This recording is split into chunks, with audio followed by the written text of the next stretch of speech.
cutting-edge technologies, and they are the truly homegrown mid-sized companies who are including automation, artificial intelligence, and machine learning, and all through.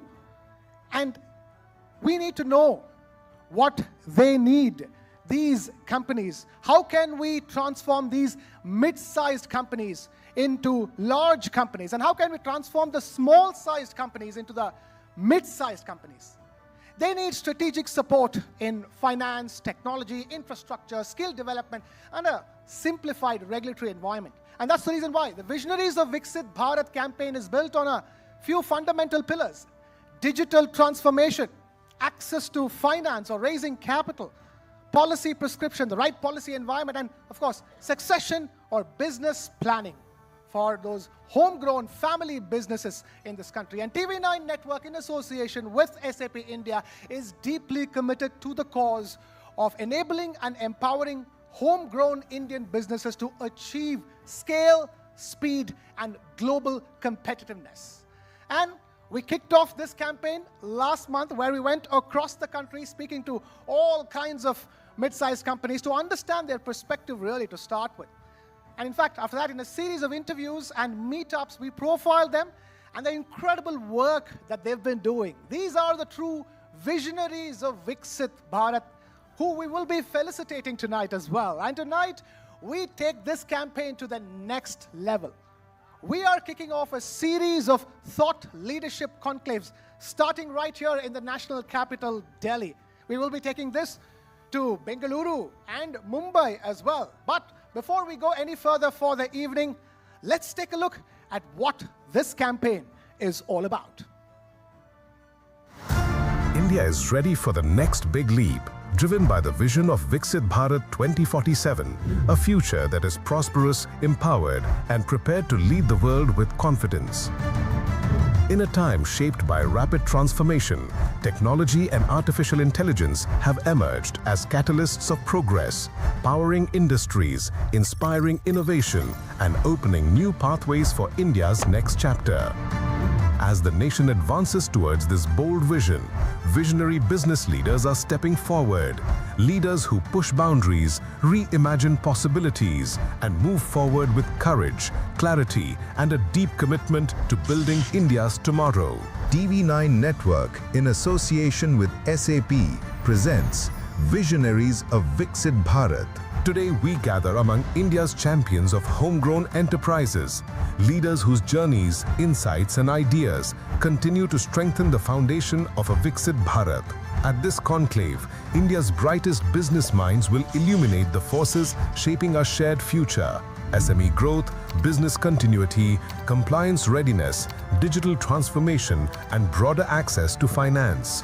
This is India's moment. And with these visionaries leading the way, we step forward together towards the nation's next big leap.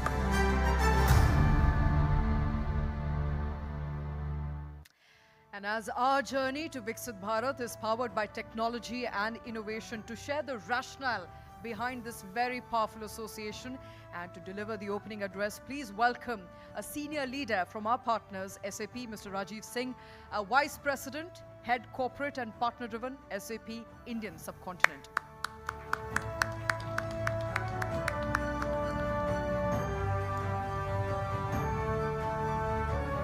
Thank you. Good evening, everyone. I'm audible. Good evening. Namaste and good evening. It's a privilege and honor, sir, to welcome Honorable Minister of State, Shri Malhotra ji, representing Ministry of Corporate Affairs and Road Transport and Highways.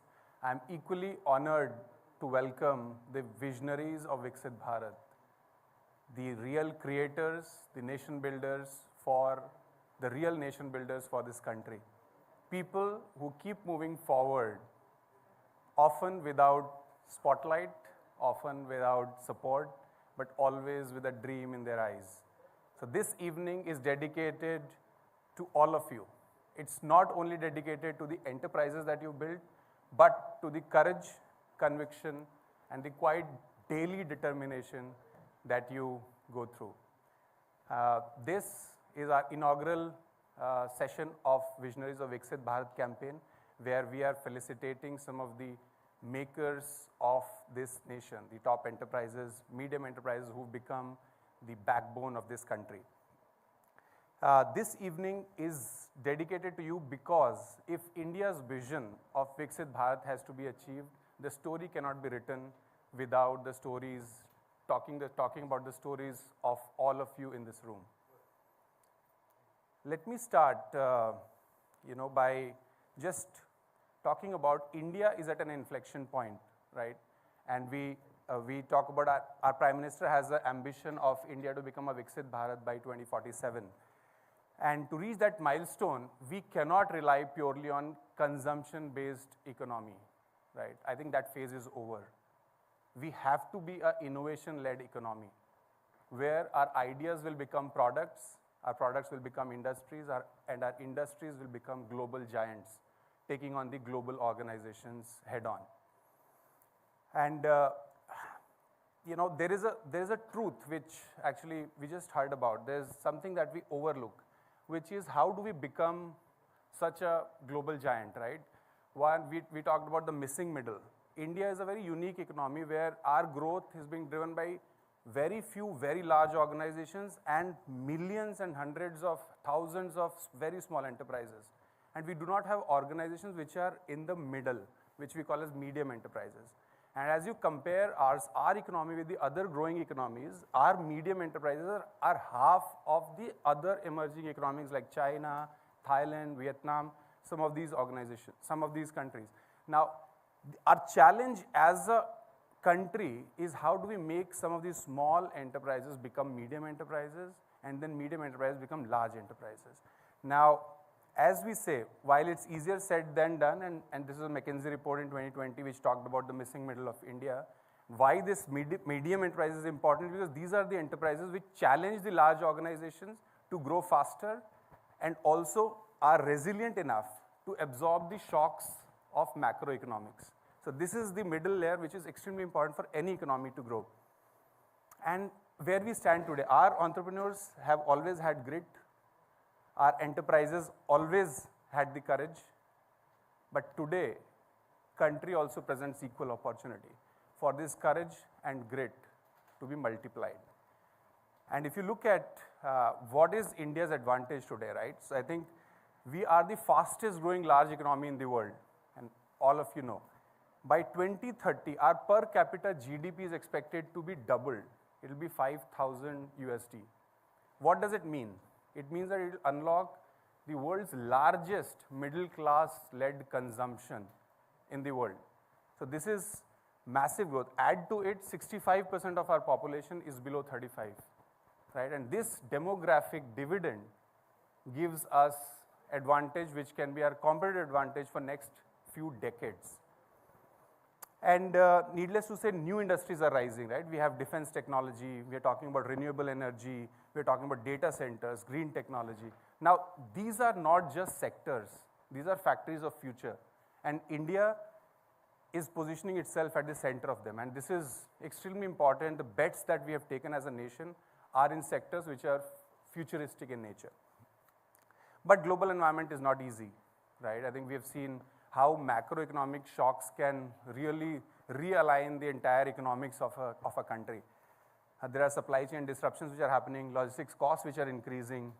We have trade challenges with many of the countries, right? Some of these challenges are very real for enterprises. But you know what's the good story? I think this is where India's strength is, and it's shining. The world may be volatile.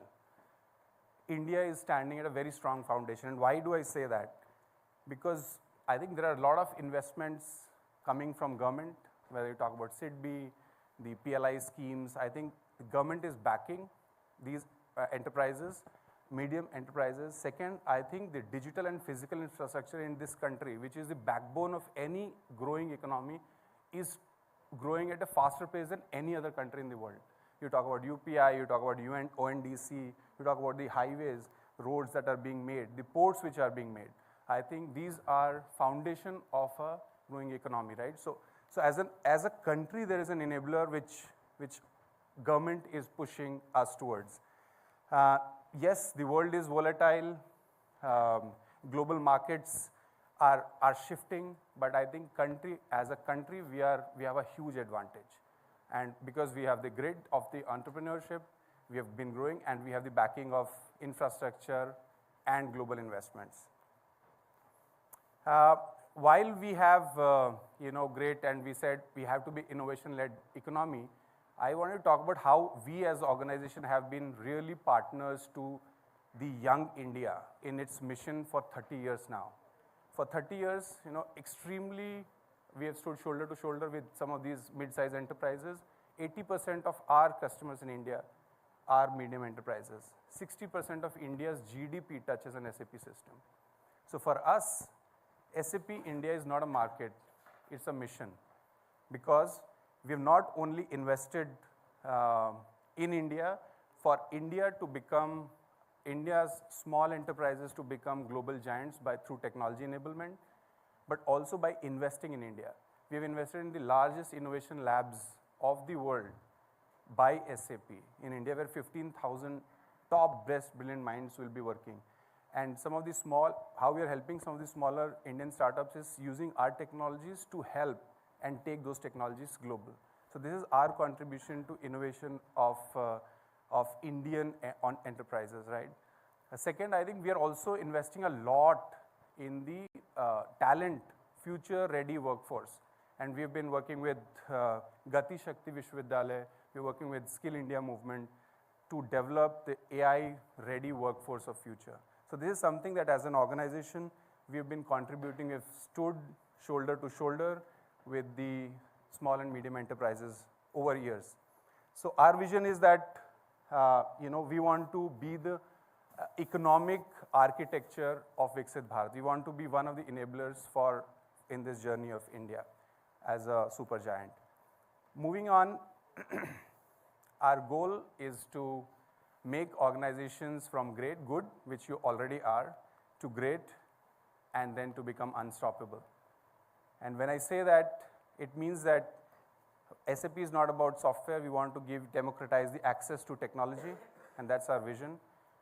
As a company, we have given a lot to this country, and we have also gained a lot from this country, and this is something our endeavor through these campaigns to really show that the medium enterprises can be the leaders and they can create more entrepreneurs in this country. So this is something that we have tried to make through this campaign, these smaller organizations, the leaders, future leaders, how they've become unstoppable and how they share their story.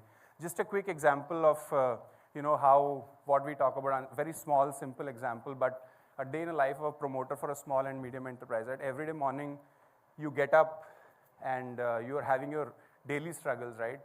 Where is my operation? What is the production orders? Which supplier is supplying on time, not time?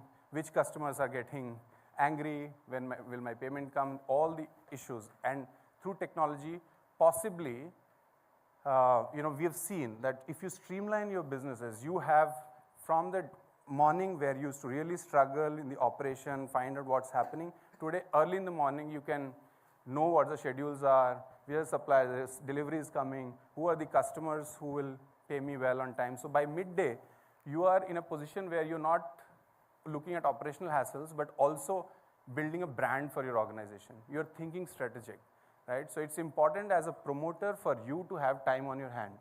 And this is something which technology can give. And once you have time in hand as a promoter, you can possibly think about innovation and future of your organization, which we call as becoming from a small to medium to large enterprises, right? So in the end, I just wanted to again thank and talk about why the journey of Viksit Bharat starts as entrepreneurs and citizens of this country. It starts with us. I think as a team, as people, entrepreneurs of this country, we will build this country together, we will innovate together, we will scale together. I think we as a country need to move from being the workshop of the world to the innovation capital of the world. And this is where the journey, the technology can be one of the biggest enabler for you. And through this mission of Visionaries of Viksit Bharat, it's not just a campaign. We believe that it's a movement that we are trying to start so that the stories of successful entrepreneurs can be learned by a budding entrepreneur who wants to start, let's say, a manufacturing company, a snacks company, who can talk to a large entrepreneur who's been very successful. And through this mission, we want to really say and tell them that this is how you build your large brand in future. And with this, I thank you, all of you, for being here. Thank you for building India, and thank you for being the visionaries of Viksit Bharat. Jai Hind. Thank you, Mr. Singh. Requesting you to please stay on stage. Thank you for highlighting the role of technology as an enabler for our growth story and how crucial it's going to be. Time now, ladies and gentlemen, to move to the highlight of our inaugural session, the conclave keynote address. Now, our nation's vision is steered by dynamic policy and transformative leadership, and he is a leader dedicated to connecting and driving the nation and steering India's digital future. With profound honor, we invite up on stage our chief guest for this evening, Shri Malhotra, Minister of State, Ministry of Corporate Affairs and Ministry of Road Transport and Highways, Government of India. Ladies and gentlemen, huge round of applause for Shri Malhotra. Requesting Shri Rajiv Singh to please present our chief guest with a shawl.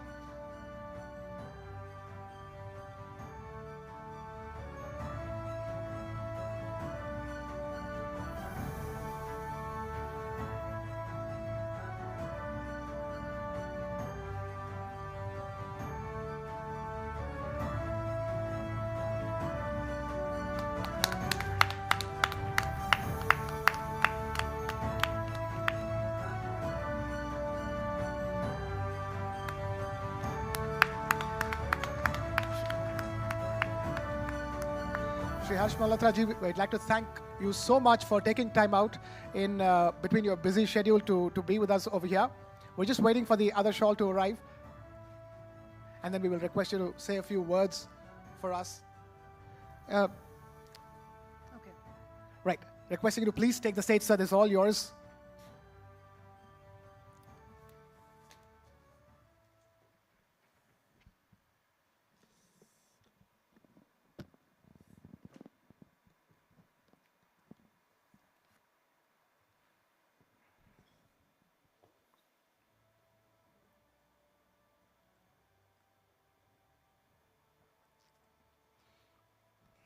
Very good evening to everybody.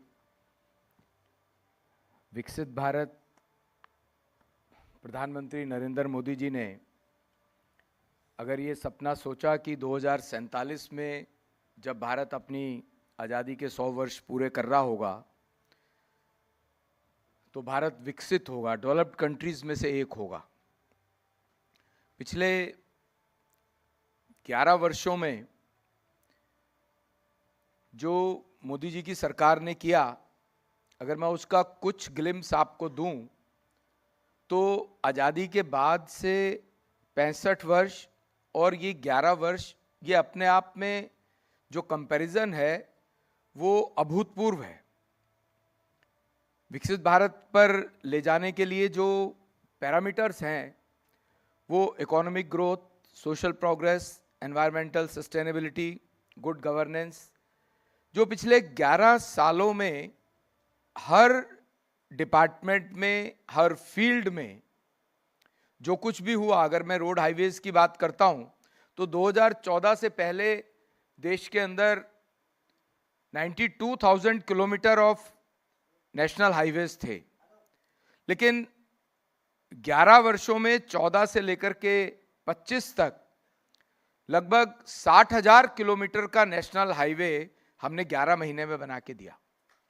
आप सोच सकते हैं कि जो speed एक department national highways की, जो हमारा रोड ट्रांसपोर्ट मिनिस्ट्री है उसका एक डिपार्टमेंट है नेशनल हाईवे, उसकी स्पीड, और उसके साथ साथ अगर देखा जाए, मैं रेलवेज की बात करता हूं तो 150 से ज़्यादा वंदे भारत एक्सप्रेस अभी तक शुरू हो चुकी है और आज देश का रेलवे नेटवर्क 95% से ज़्यादा इलेक्ट्रिक ट्रेन से युक्त हो चुका।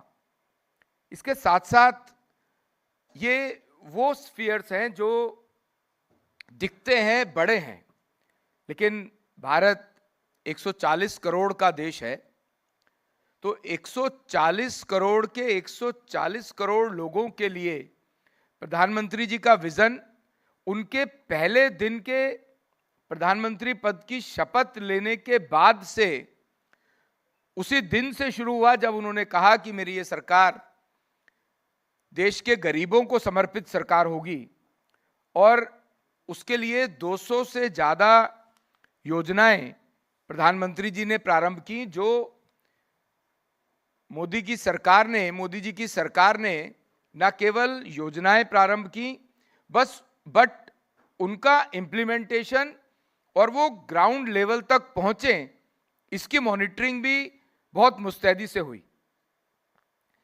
जब पहला वक्तव्य प्रधानमंत्री जी ने लाल किले से दिया तो उन्होंने दो बहुत इंपॉर्टेंट बातें की, बहुत साधारण बातें थीं। एक, स्वच्छता अभियान की बात की, और दूसरा, उन्होंने आधार कार्ड को बैंक अकाउंट के साथ जोड़ने की बात की। तो उस समय के विपक्ष ने इस बात को बड़ा सार्केस्टिकली लिया कि प्रधानमंत्री लाल किले के प्राचीर से इनको इंटरनेशनल बात करनी चाहिए, इनको अमेरिका, जापान, पाकिस्तान के रिलेशंस की बात करनी चाहिए, पर प्रधानमंत्री जी स्वच्छता अभियान की बात करते हैं। लेकिन आप देखिए, उस स्वच्छता अभियान के कारण देश के अंदर 11 करोड़ से ज्यादा शौचालय गांवों में जो ओपन डेफिकेशन हुआ करता था, एक तो वो खत्म होता है, उससे उस स्वच्छता के कारण बीमारियां भी दूर होती हैं, और नारी का सम्मान भी उन्होंने उस बात से किया। ये एक स्वच्छता अभियान का भी एक पार्ट है। और अगर मैं बात करूं कि प्रधानमंत्री जी ने आधार कार्ड को बैंक अकाउंट के साथ जोड़ने की बात की थी, तो उस आधार कार्ड के साथ जो बैंक अकाउंट जोड़ा, उसके साथ उन्होंने मोबाइल भी जोड़ा, जिसके कारण से आज भारत का जो डिजिटल ट्रांजैक्शन है वो पूरे विश्व का 48% से अधिक हो गया है। पूरे देश का 48% से अधिक का डिजिटल ट्रांजैक्शन आज भारत में हो रहा है, जो कि एक बड़ा काम है इस बात के लिए। जब भारत के बारे में हम ये बात करते हैं, अपने देश के बारे में ये बात करते हैं कि we are the fastest growing economy, और आज हम विश्व की चौथी बड़ी अर्थव्यवस्था बने। तो ये जो पिछले 11 वर्षों में काम हुए, ये आधारशिला है, ये बेस है विकसित भारत 2047 की। इसमें आज अगर उस जर्नी को हम देखते हैं तो जब 2017 में जीएसटी आया, वन नेशन वन टैक्स की बात आई, तो उसका भी बहुत डिफरेंट ओपिनियन थे, मार्केट के भी, इंडस्ट्री के भी, अपोजिशन के भी। लेकिन वो इतना बड़ा गेम चेंजर साबित होता है भारत की इकोनॉमी की डेवलपमेंट में कि इस कारण से भारत चौथी बड़ी इकोनॉमी बनता है, और हम अपना पर कैपिटा इनकम 67% बढ़ा पाते हैं पिछले 11 सालों के अंदर, और हमारा जो टोटल एक्सपोर्ट है आज 825 बिलियन यूएस डॉलर का हुआ है। इन सब बातों के कारण, जिसमें कंट्रीब्यूटर्स और भी हैं जो मैं बताऊंगा आपको, 25 करोड़ लोग गरीबी रेखा से बाहर आते हैं। आज से पहले 2014 से पहले जो भी सरकार आई, सबने गरीबी हटाओ की बात की, पर वो गरीबी नहीं हटी, गरीब हटे। लेकिन प्रधानमंत्री जी के 11 वर्षों की गवर्नेंस के कारण हमारे देश में 25 करोड़ लोग गरीबी रेखा से बाहर आते हैं। आज जो छोटा व्यापारी है और छोटा है, छोटा व्यापारी के अलावा, एमएसएमई के अलावा जो रेडी पटरी वाला है, अगर उसको मेन स्ट्रीम इकोनॉमी में ऐड किया तो इस डिजिटल ट्रांजैक्शन ने ऐड किया। और आप सोचिए कि आज आप सब्जी वाले के पास, रेडी वाले के पास सब्जी लेने जाते हैं और उसको आप डिजिटल पेमेंट करते हैं,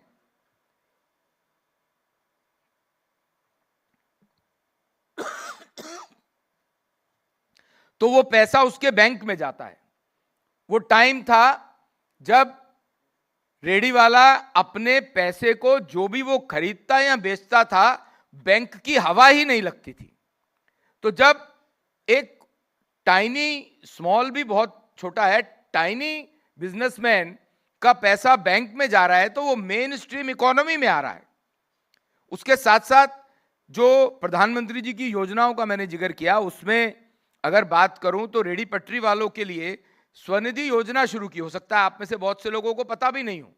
वो स्वनिधि योजना इतनी छोटी योजना है लेकिन इतनी यूजफुल योजना है कि 10,000 रुपए, 20,000 रुपए या 50,000 रुपए अभी उसको किया, उसमें उस रेडी पटरी वालों को लोन मिल सकता है बिना किसी गारंटी के, और उसको वो इजी इंस्टॉलमेंट्स में पे कर पाता है।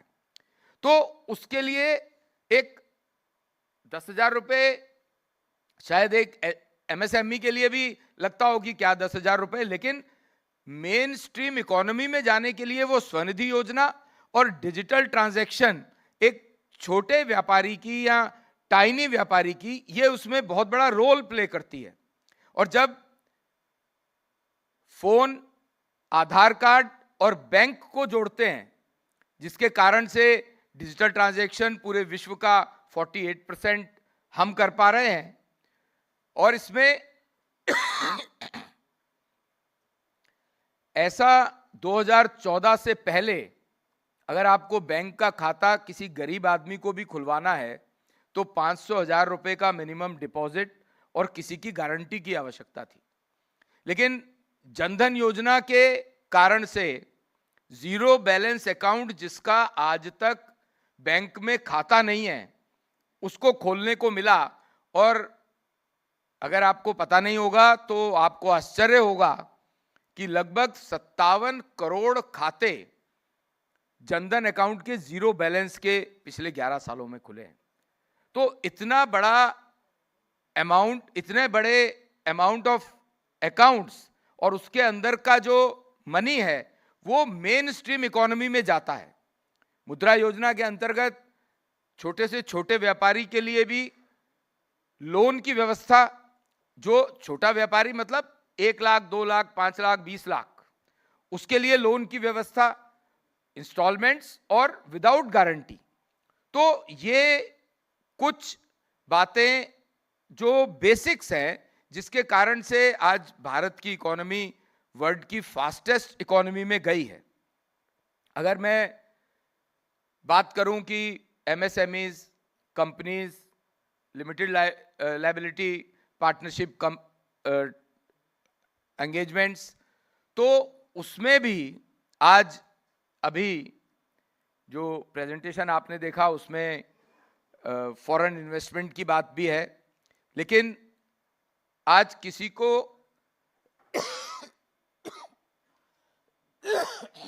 सॉरी, मेरा गला बहुत खराब है।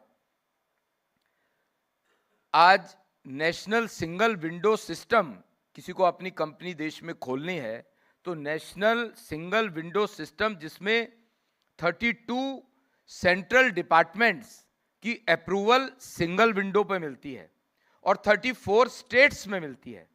तो ये एक बहुत बड़ा रिफॉर्म है जिसके कारण से आज किसी को भी हमारे देश में अपनी इंडस्ट्री लगानी है। उसका एक मैं आपको बहुत पॉपुलर उदाहरण बताऊं। जब वेस्ट बंगाल में टाटा को नैनो की फैक्ट्री लगाने के लिए मना कर दिया गया तो प्रधानमंत्री जी का एक SMS that you are welcome in Gujarat, और उसके बाद वो फैक्ट्री गुजरात में लगती है। तो आप सोचिए, जहां वो फैक्ट्री लगी, पूरे राज्य की बात ना करूं तो मैं उस सिटी की बात करूं तो वहां पर एम्प्लॉयमेंट, वहां पर इकोनॉमिक ग्रोथ। तो ये माइंडसेट है कि हमें अपने देश को अगर 2047 तक विकसित करना है तो उसके लिए आत्मनिर्भर बनना सबसे ज्यादा जरूरी है, स्वदेशी होना बहुत ज्यादा जरूरी है। इसके साथ साथ टेक्नोलॉजी सेवी होना बहुत ज्यादा जरूरी है, जो कि मोदी जी की सरकार ने in all fronts have done remarkably well in all the departments, in all the ministries. आज किसी कंपनी को इनकॉर्पोरेट करना है, इनकॉर्पोरेशन ऑफ द कंपनी होना है, तो एक समय था जब 2 महीने, 3 महीने, 6-6 महीने इनकॉर्पोरेशन में लगते थे। जो कॉर्पोरेट अफेयर्स मिनिस्ट्री है उसमें सबसे पहले 2017 में अपना एक पोर्टल शुरू किया जिसमें faceless transactions as well as faceless submission of the forms और गवर्नेंस फॉर द कंपनीज शुरू हुआ। आज अगर किसी को अपनी कंपनी इनकॉर्पोरेट करनी है तो फॉर्म्स सबमिट करने के बाद 48 आवर्स में वो कंपनी इनकॉर्पोरेट होती है। न केवल इनकॉर्पोरेट होती है but 11 necessary different departments and ministries के जो रजिस्ट्रेशन है उसको हमारा ये पोर्टल, हमारी ये मिनिस्ट्री करके देते हैं at the time of incorporation within 48 hours, so that the next day that company can start functioning. तो this is also ease of doing business में जो हम बात करते हैं तो सिर्फ कहने की बात नहीं है। ईज ऑफ डूइंग बिजनेस में कॉर्पोरेट गवर्नेंस के लिए हमने मैक्सिमम गवर्नेंस और मिनिमम गवर्नमेंट की बात जब हम करते हैं तो ये प्रैक्टिकली हम फील्ड में भी करना चाहते हैं और करते भी हैं। इसके साथ साथ अगर मैं बात करूं कि आज किसी भी कारण से किसी कंपनी को एग्जिट करना है तो उसके लिए भी डिजिटल पोर्टल के अंदर digitally that can be done, और वो भी बहुत इजी भी है और टाइम बाउंड भी है। इस तरह का बहुत से डिपार्टमेंट्स हैं जिनके अंदर हमने अपनी टेक्नोलॉजी को यूज करते हुए ईज ऑफ डूइंग बिजनेस को करके दिया है। अगर मैं गति शक्ति की बात करूं तो गति शक्ति में आज जितने बड़े इंफ्रास्ट्रक्चर के मिनिस्ट्रीज हैं उनको एक फोरम पे लेके आए। रोड बननी है, इसके साथ अगर कोई एनर्जी ट्रांसमिशन के टावर्स हैं, इसके साथ कोई रेलवे ट्रैक है, कहीं फ्लाईओवर बनना है, कहीं अंडरपास बनना है, या एनवायरमेंटल इश्यूज हैं, तो जब कोई बड़ा प्रोजेक्ट टेकअप किया जाता है किसी भी बड़े डिपार्टमेंट का, रेलवे का हो, ट्रांसपोर्ट का हो, टेलीकम्युनिकेशन का हो, तो वो गति शक्ति पोर्टल पे डाला जाता है, जिसके कारण से सारे डिपार्टमेंट्स कम्युलेटिवली उसको व्यू करने के बाद, ताकि ऐसा नहीं हो कि रोड बनने के बाद जल बोर्ड वाले आए और उसको खोद के चले जाए। तो ये उदाहरण तो मैंने आपको बहुत स्मॉल उदाहरण दिया, बट इससे टाइम, पैसा, एफिशिएंसी सब बढ़ता है। एमएसएमई में अगर देखा जाए तो आज सेल्फ एम्प्लॉयमेंट वेंचर्स में 35% सब्सिडी एमएसएमईज के लिए है। 5 करोड़ तक कोलेट्रल फ्री लोन की बात है। ये सब वो बातें हैं जो विकसित भारत के लिए एक आधारशिला बनी है, एक आधार बनी है भारत को विकसित करने के लिए। आप लोगों को अगर ध्यान हो तो 2014 से पहले हमारे देश में केवल 3 फैक्ट्रीज थी जो मोबाइल बनाती थी। आज अगर हम स्वदेशी की बात करते हैं या आत्मनिर्भरता की बात करते हैं तो 11 सालों में 300 फैक्ट्रीज आज हमारे देश में मोबाइल बना रही हैं। तो ये स्वदेशी है। बाहर की एप्पल हमारे देश में अगर फैक्ट्री लगा करके एप्पल का मोबाइल बन रहा है तो वो मेक इन इंडिया है, मेड इन इंडिया है। उससे भारत के लोगों का पसीना और भारत की मिट्टी की महक है, उसमें जो एम्प्लॉयमेंट जनरेट हो रही है वो भारतीयों की हो रही है।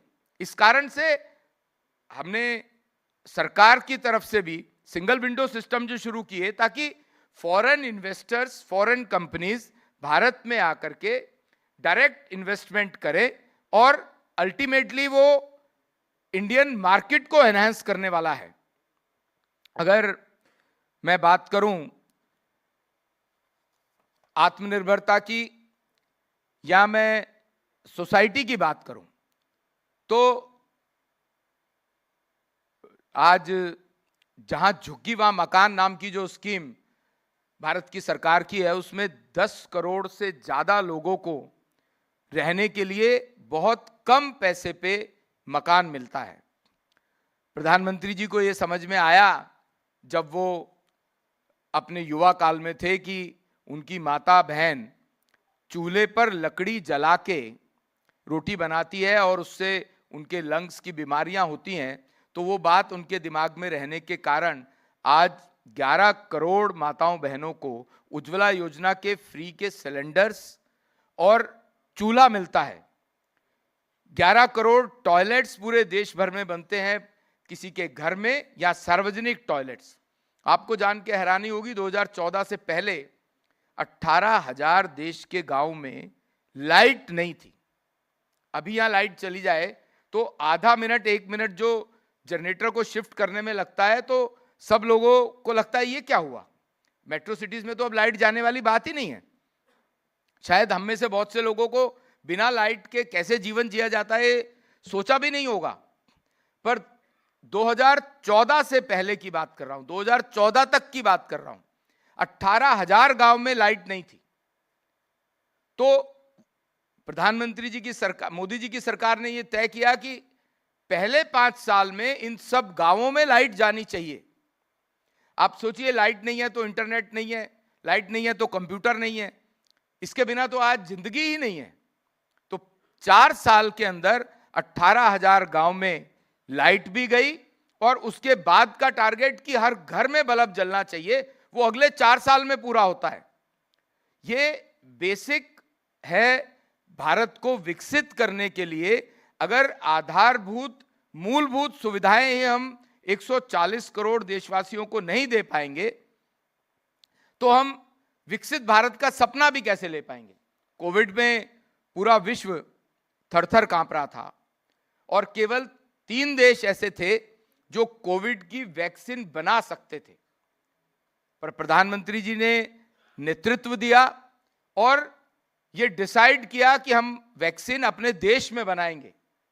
9-10 महीने के अंदर अंदर 2 कंपनीज से उसमें डिपार्टमेंट्स लगे, मिनिस्ट्रीज लगी, प्राइवेट कंपनीज लगी, हमारे साइंटिस्ट लगे, जिसके कारण से 9-10 महीने के अंदर अंदर 2 कंपनीज का वैक्सीन आया। मैं उसका इंपैक्ट बताना चाहता हूं। इंपैक्ट वैक्सीन लगने से हमारी जान बची वो एक अलग बात है। 220 करोड़ डोजेज आपको हमें लगी हैं, हमारे देश में हमारे लोगों को लगी हैं। 160 कंट्रीज में भारत की बनी हुई वैक्सीन विदेशों में भेजी हमने, और जिसमें से 55 कंट्रीज को फ्री ऑफ कॉस्ट भेजी। आज जो इंटरनेशनल रिलेशंस, प्रधानमंत्री के एक फोन पर या जाने पर हमें ऐसा लगता है कि these countries are with India, उसका ये one of the main reason is this. इस तरह की और भी बहुत सी बातें हैं। और आपको जान के हैरानी होगी, अगर ये वैक्सीन हमारे देश में ना बनती तो हमें ये इंपोर्ट करनी पड़ती। तो एक इंजेक्शन जो आपको हमें लगा उसकी कॉस्ट 20,000 होती। कौन बियर करता है एक अलग बात है, चाहे सरकार करती तो इकोनॉमी पे बोझ पड़ता, आप और हम करते तो हमारे ऊपर बोझ पड़ता। 3-3 डोज लगी, 60,000 पर पर्सन, एक घर में 4-5 आदमी एवरेज। आप सोचिए 3-3.5 लाख रुपए गरीब आदमी कहां से लाता, कितनी फैसिलिटीज होती। तो ये आत्मनिर्भर भारत प्रधानमंत्री जी ने तब से सोचना शुरू किया, उससे पहले से सोचना शुरू किया। ये जो मैंने आपको बताया, ये सब विकसित भारत 2047 तक होना चाहिए। तभी सोच पाती है गवर्नमेंट जब मूलभूत सुविधाएं हम अपने देश को दे पाते हैं। मैं रोड इंफ्रास्ट्रक्चर की बात करूं तो आज एक 2014 से पहले जो हाईवेज बनने की स्पीड थी वो 12 किलोमीटर पर डे थी, आज वो बढ़ के 33 किलोमीटर पर डे हुई है। और ये रोड्स सिर्फ कंक्रीट की रोड्स नहीं है, ये देश की इकोनॉमी की रोड है। आज 1 रुपया जो हम रोड इंफ्रास्ट्रक्चर पर खर्च करते हैं वो भारत की जीडीपी में 3% का एडिशन करता है। कैसे करता है? आपने प्रधानमंत्री ग्रामीण सड़क योजना सुना होगा। 2014 से पहले उसके अंतर्गत 3.5 लाख किलोमीटर की रोड्स थीं।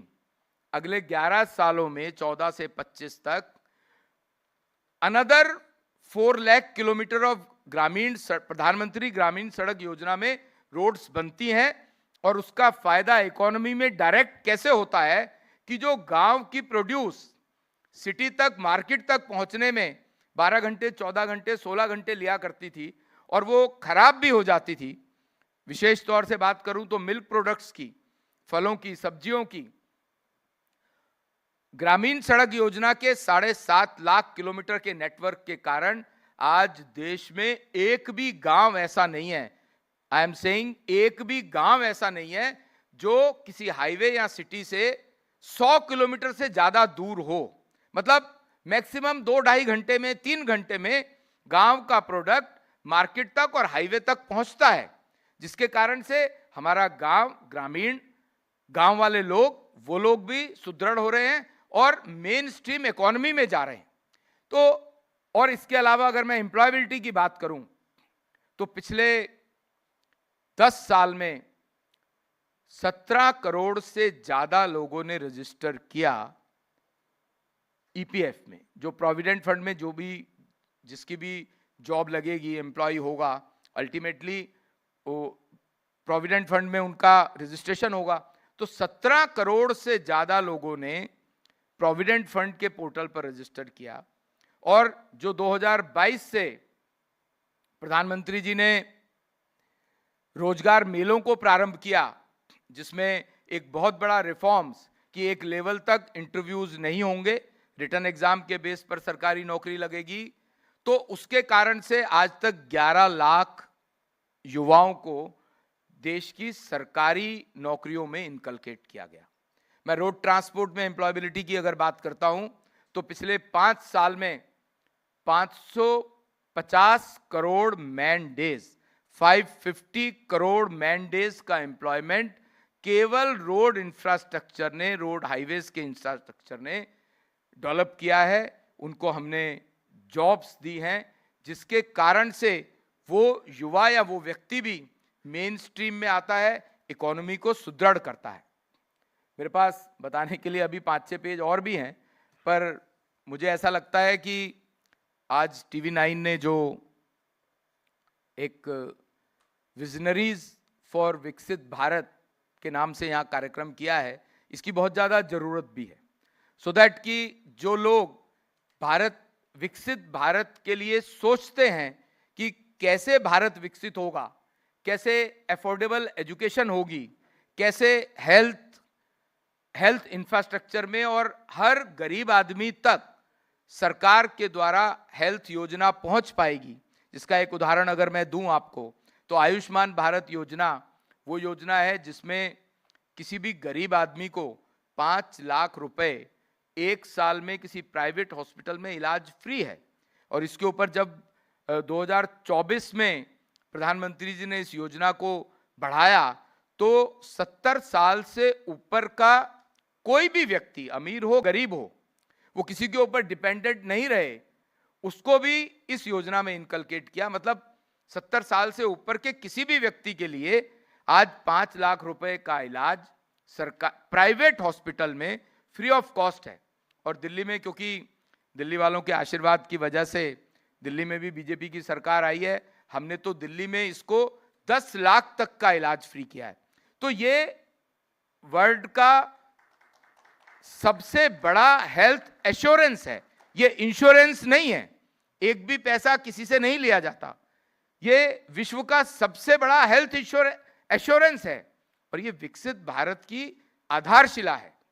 आप लोग आज इस समिट में यहाँ पहुंचे हैं, मुझे लगता है कि दिल्ली में कुछ चुनाव चल रहा है जिसके कारण से मुझे तो अभी तुरंत निकलना है, पर आई होप कि TV9 का ये इनिशिएटिव विकसित भारत की विज़न को लेकर के, और विजनरीज यहाँ पर हैं, आप लोग कुछ अच्छा और ठीक विज़न के साथ, डिस्कशंस के साथ, ठीक विज़न के साथ आएंगे और कोई ऐसी रिपोर्ट अगर आप सरकार को देंगे तो उसमें से हमें जो कुछ भी लगेगा कि वो वर्थ है भारत को विकसित करने में, आपकी विज़न अगर काम आएगी तो सरकार को भी अच्छा लगेगा और आप लोग भी एक बड़ा पार्ट होंगे भारत को विकसित करने के लिए। बहुत बहुत धन्यवाद। भारत माता की जय।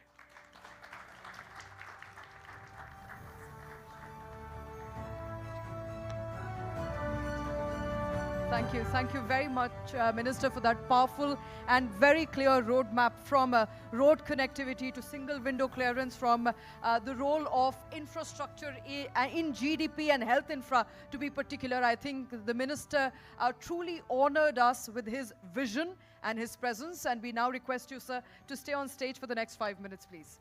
That's right, ladies and gentlemen. It's time now to felicitate our visionaries of Viksit Bharat. We're honoring enterprises whose vision and execution are truly building this Viksit Bharat. It's time to celebrate them. So, requesting the Minister to please be on stage, and also request Mr. Paritosh Chaturvedi, Managing Editor of TV9 Bharatvarsh, to please take the stage in felicitating, and requesting Mr. Rajiv Singh, to please also join Vice us President on and Head stage. Corporate and Partner-Driven SAP Indian Subcontinent, to please take the stage as well. All right, it's time now. I'm going to begin by inviting a man who is leading one of India's fastest growing homegrown appliance brands. His relentless commitment and vision have transformed Inflame from an idea into a name that powers millions of Indian homes. Ladies and gentlemen, please put your hands together for Mr. Amit Kaushik of Inflame Appliances, promoter and CEO.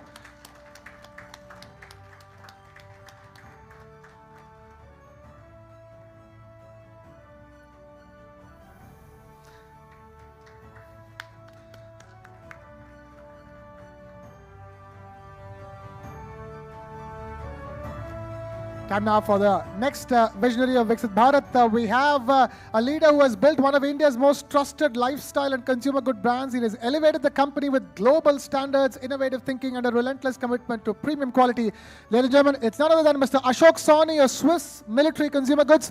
But let's invite on stage Mr. Vijay Kalra, CFO of Swiss Military Consumer Goods, to please take the stage.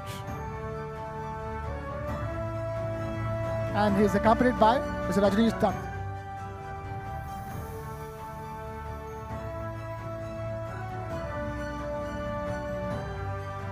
Time now for the next visionary of Viksit Bharat. We have a leader driving agility, innovation, and global standards in India's mobility ecosystem. He has been instrumental in strengthening Goodyear's footprint across the country. Ladies and gentlemen, Mr. Arvind Bhandari, CMD, Goodyear India Limited.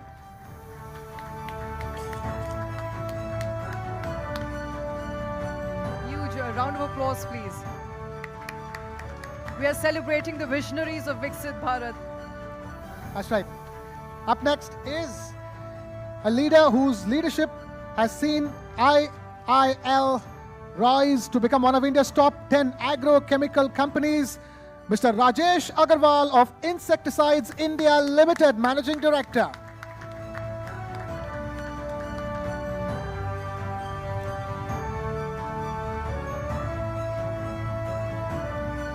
Up next, let's now welcome a trailblazer in India's electronics manufacturing landscape. He has built Dixon from the ground up to the nation's leading EMS leader, Mr. Atul Lal of Dixon Technologies.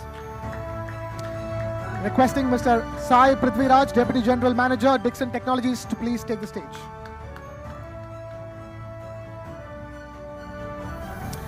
Right, and finally we have one more visionary of Viksit Bharat left, I think. That's right, we have the driving force behind some of India's most critical highways and infrastructure projects, Mr.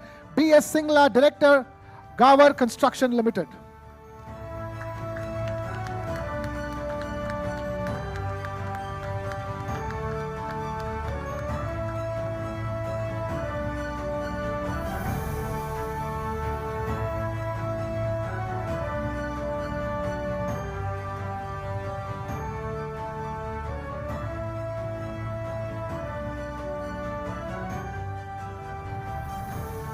A huge round of applause for all the visionaries of Viksit Bharat. Thank you so much, Minister Harsh Malhotra. Thank you so much for taking time out and being patient with us. Thank you, Paritosh Chaturvedi ji as well. And of course, thank you, Rajiv Singh ji as well. Thank you, all of you. This is the first set of felicitation, and we will be beginning with a very first panel in just a short while from now. But That's right. We are honoring a plethora of people today, That's Krishna. right. And you know, from home appliances to a company which is homegrown by the way of Swiss military. There is a whole host of leaders. We're covering every arena possible. Well, absolutely. That's the power of mid-sized companies. They are sector agnostic, field agnostic, some of them doing such stellar, exemplary work. And it's our honor to be, recognizing them and then putting them under the spotlight. We will continue to do so. What Shweta is alluding to is the fact that we're not done with the round of felicitations. We have one more round of felicitations for the evening. We have another minister attending the evening as well. So we are, holding on to that. But before all of that, we have some really fun conversations, interesting, thought-provoking conversations, isn't it, Shweta? The next conversation, which I'm excited about, is going to be on artificial intelligence. And we know Krishna will be moderating that panel. Krishna, what are you hoping to get? We hear so much about artificial intelligence. We hear about how it's changing the face of business. It's also changing journalism, for that matter. So what are you hoping to understand here from, some of these visionaries who are incorporating artificial intelligence, but many of them are also scared of what AI will do to businesses going forward? Yeah, I mean, it is the classic conundrum of a threat and an opportunity. So I want to know how they are using the opportunity. So many companies integrate AI or set about budgets to integrate AI into their business, but not everybody, pulls it through. You don't see enough return on investment on artificial intelligence. I want to know what kind of tools they are using, what is producing results, what is changing, because the conversation around AI is all invariably about generative AI, right? It's about your ChatGPTs of the world, it's about your Google Geminis, but what would be interesting to hear from them is how they are using AI. How individually for their individual cases, AI is being deployed and it's producing results. And I think one of the SAP representatives here, senior leaders can correct me, but we expect companies, mid-sized, to use about 3% of their total bottom line into technology. Is that correct number? 3%?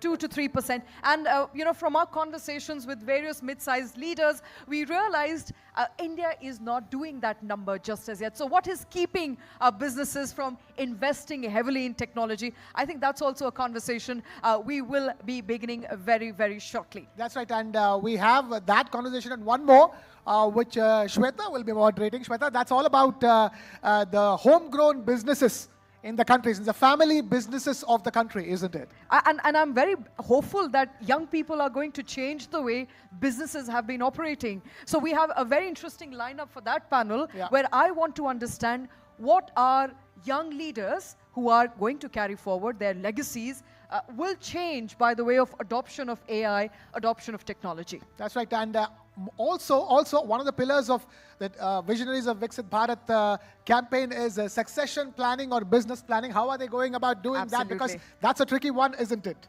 Absolutely. And I think all of those conversations will begin very, very shortly. But let's now kick off our next panel. We now shift our focus to the future. Our very first panel, ladies and gentlemen, will dive into the disruption and opportunities that artificial intelligence is creating for both mid-sized companies and large enterprises. The title of the next session will be Indian Businesses, Are Indian Businesses Ready for AI-conic Leap or an Iconic Leap, as we say. I would like now to invite our moderator and distinguished panelist to the stage, moderator for the session, my colleague Krishna Kumar. Also joining us would be Mosam, founding head, Yardi School of Artificial Intelligence from IIT Delhi.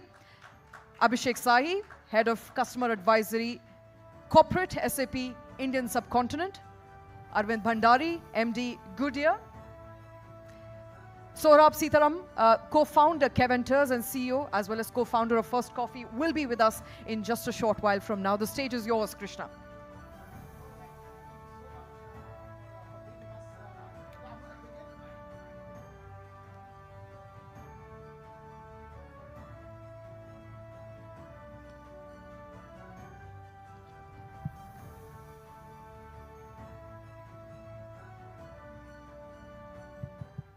All right, so we're good to go. We will not waste any time and get this conversation started. I'm going to begin by asking you a very simple, straightforward question. So much it gets spoken about AI.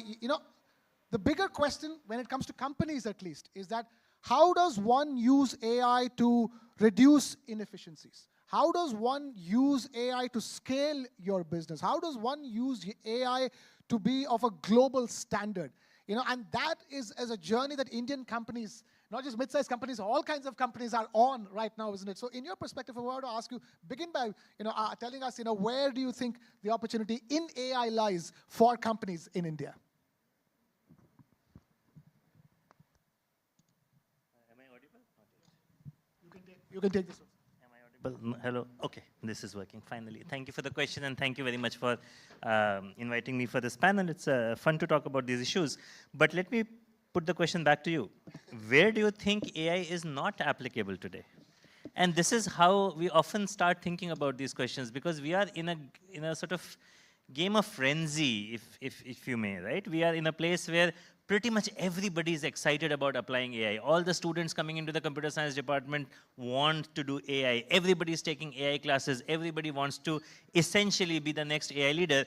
So the question then is there a place we cannot apply AI? If you think about education, there's a way to understand each of our students better through AI. If you think about healthcare, there is a way to, improve the sort of productivity of a radiologist, or think about the doctors and the lack thereof in villages. If you think about, basically, if you even think about train network, we were talking about roads and so on, there is a way to use AI to figure out where the next road should be made, or is the road high quality enough, or maintenance of infrastructure.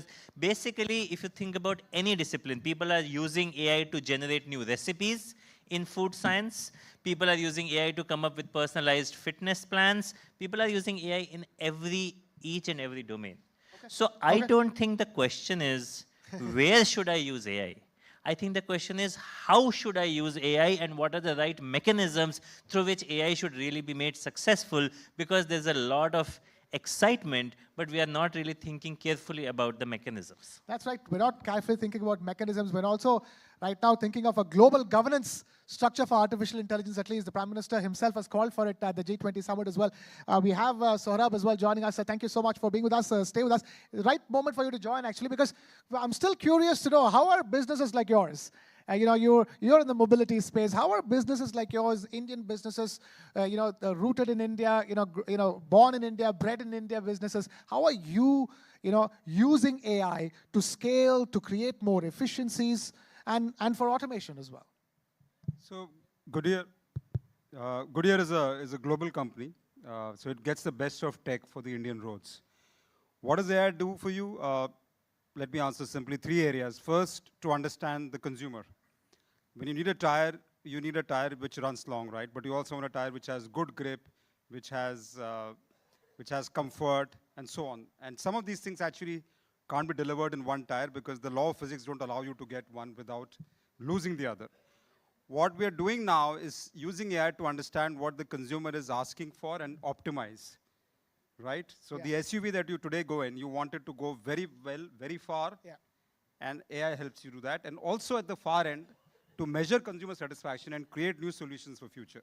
So AI is able to do that intensively and extensively, meaning it is able to profile different consumers and give them what they want. I was only asking you, because how do you do it in India here, with Goodyear India? Anything specific that you can tell us? I'll give you a specific example right off. How many guys own EVs here, electric vehicles?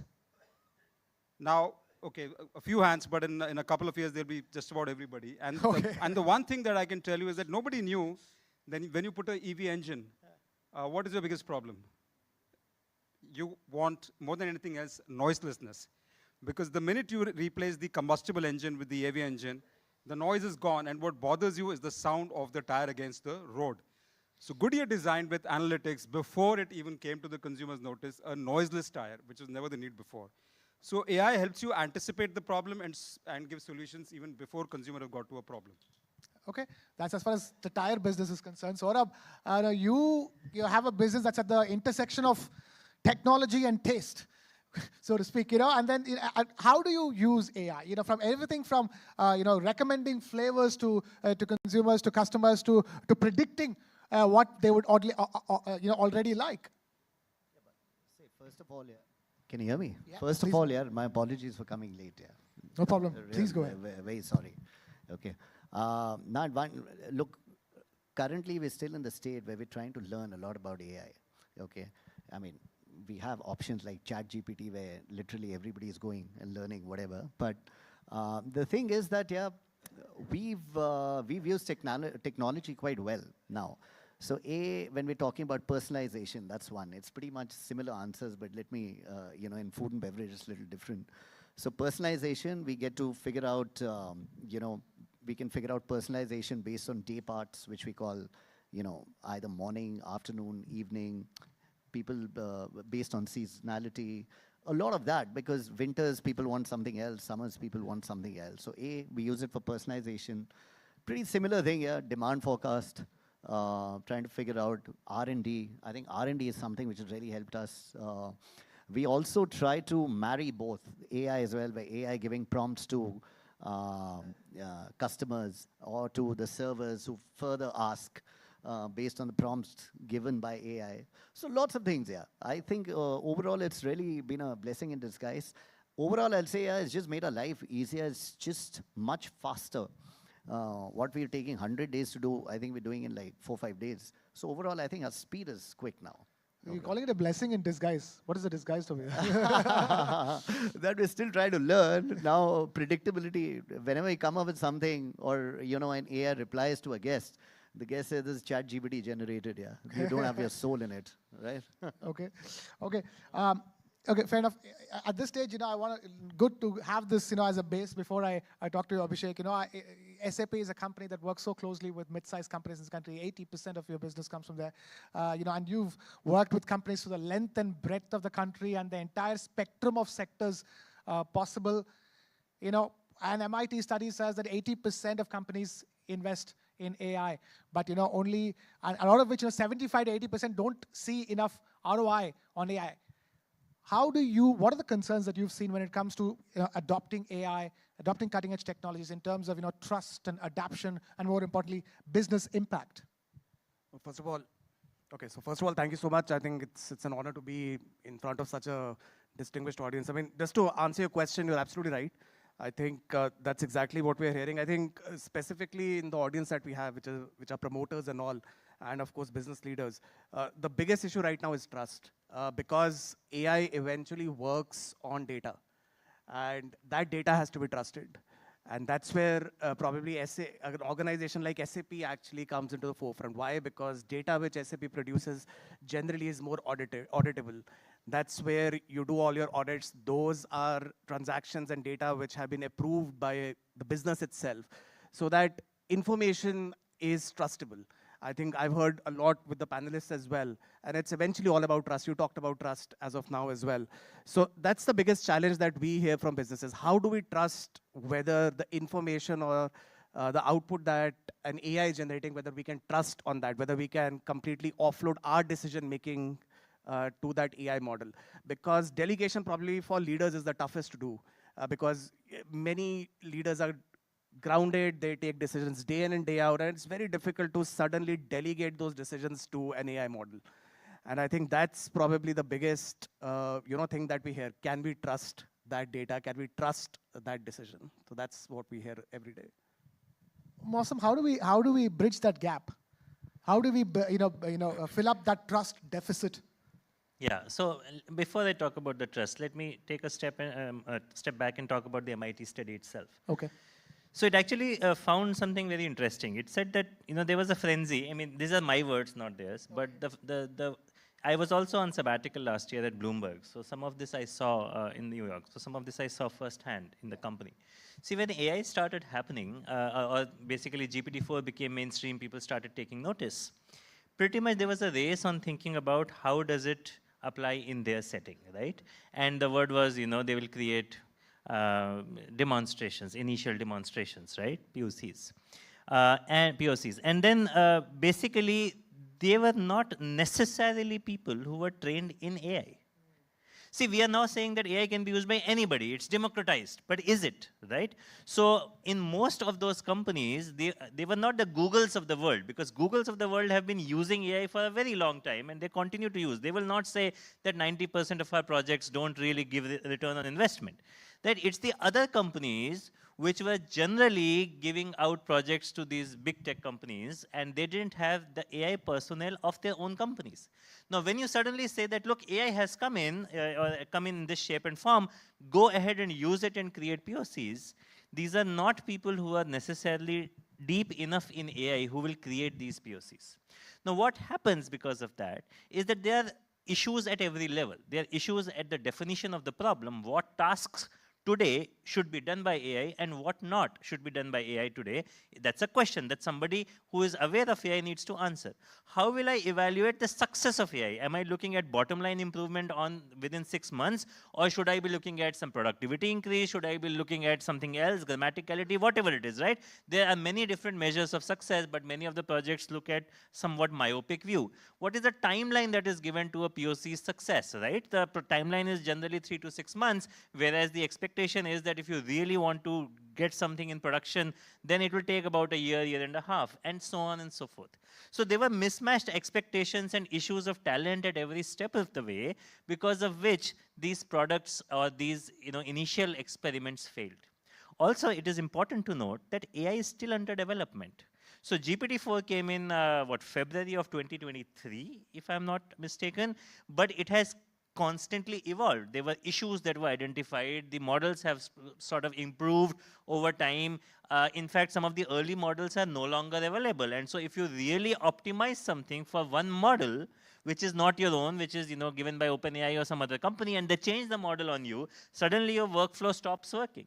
Then what are the checks and balances? The talk about trust is being said. That's a check and balance issue, right? You created something, you did not do careful experimentation, you did not do careful compliance check, and you want to see that it will work.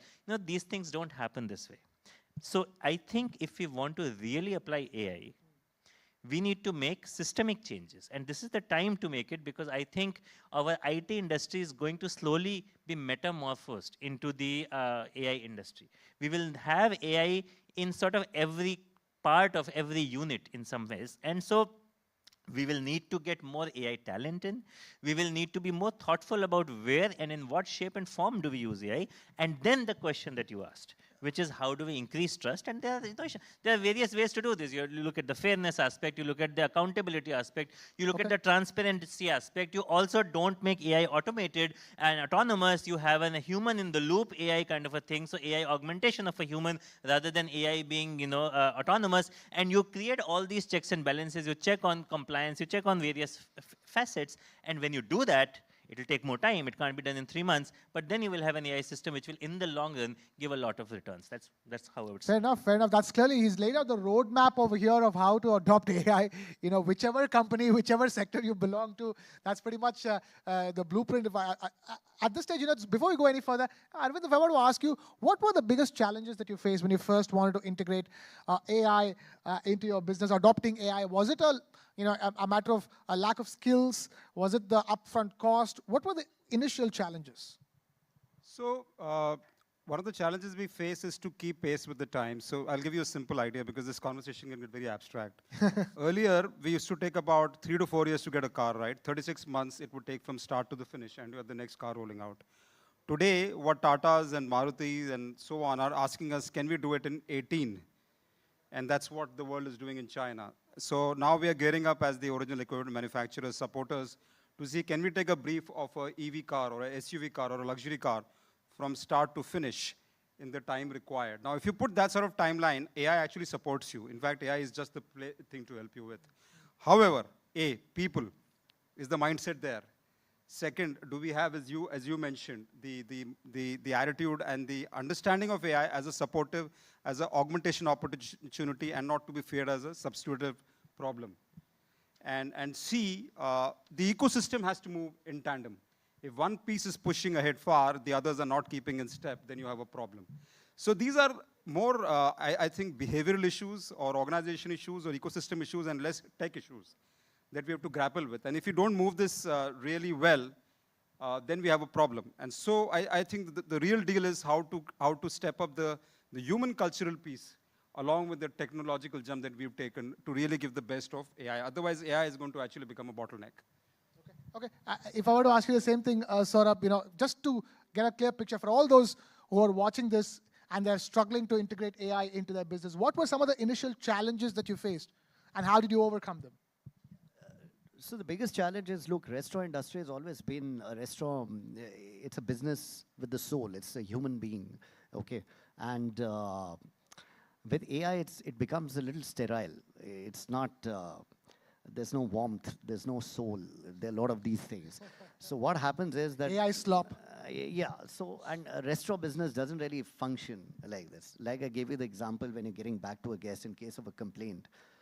Leave alone. I mean, if the guest is able to figure out that there's some, through the language only is able to gauge what is. So that becomes a problem. Secondly, even using AI, supposing you're using AI, you're generating certain likes, dislikes. It's quite, so because it's a very field-based business, AI makes it a little sterile, and I would say that's the biggest challenge here in the restaurant industry, incorporating AI. It can be used in different fields, forecasting. But was a matter of skill? I'm asking trust. was it things like lack of enough skilled people to even do it? The money that needs to go into it, were there concerns around them? Well, yes, to an extent, but I would still say that there are certain aspects that can be done, more the purchase, the, factors which require demand, forecast, etc. Okay. Those are fantastic. But the mainstay of this business is customer interaction. So there it does pose a little bit of a challenge. Yeah. That's the biggest challenge. At least it's a challenge for now. You never know how it's going to evolve. AI is going to evolve to overcome that challenge as well. Talk to us, Abhishek. I want to ask you, SAP is an AI-first company. And here you are delivering the best of software, which cuts across all sectors, all kinds of fields. How do you, do this exactly? And more importantly, the moment you say AI, businesses right now, at least even businesses who are tending towards it, at least they think that it means that it's greater efficiency. Things get done fast. Things get done quickly. How does SAP deliver AI solutions that are far more than that as well? Well, absolutely. I think one of the answers as to why SAP is so good is because we've been doing technology for the last 50 odd years. And we are supporting not just one part of the business, we are supporting the entire nerve center of the business.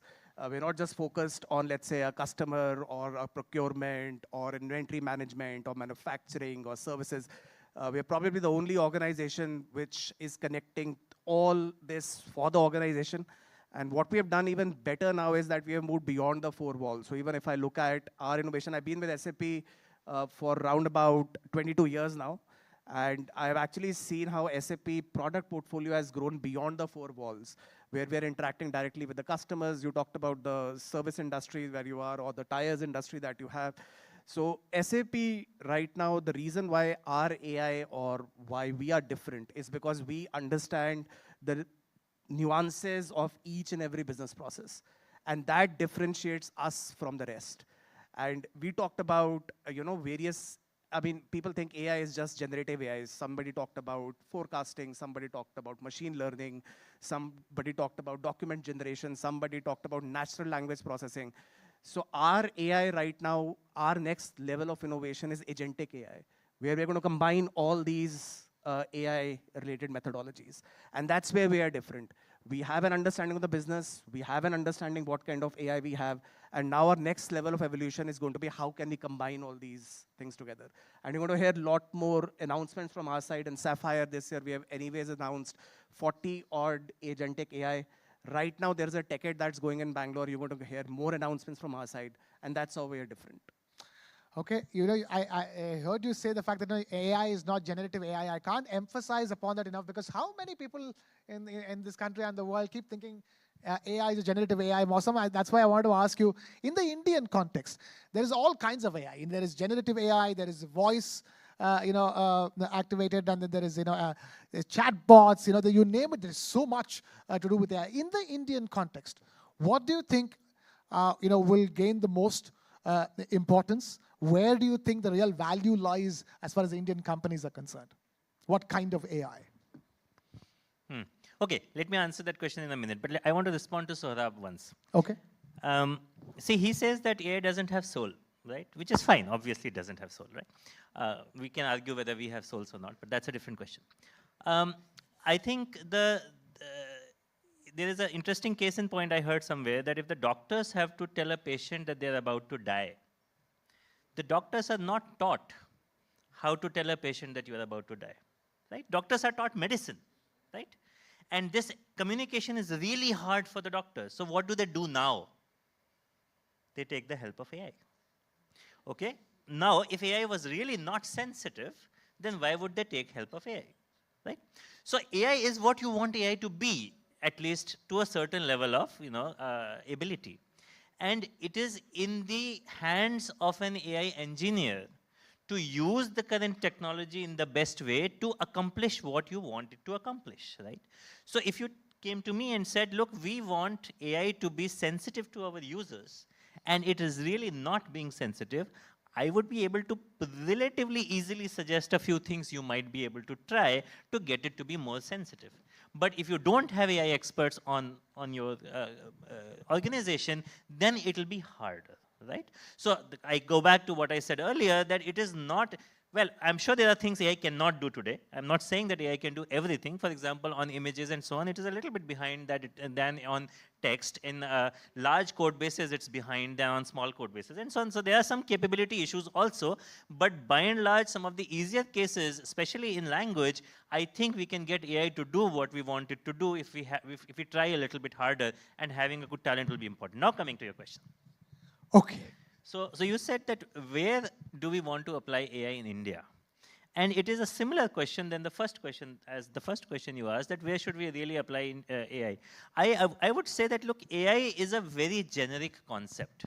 If you think about it, it is intelligence. Also, if I may, my question was to ask the fact that, like, where do you see it happening? If you were to predicting the road ahead. I would say that, again, it would happen on a case-by-case basis. It should be determined by the domain experts. See, it should not be determined by AI people where to use intelligence in what shape or form.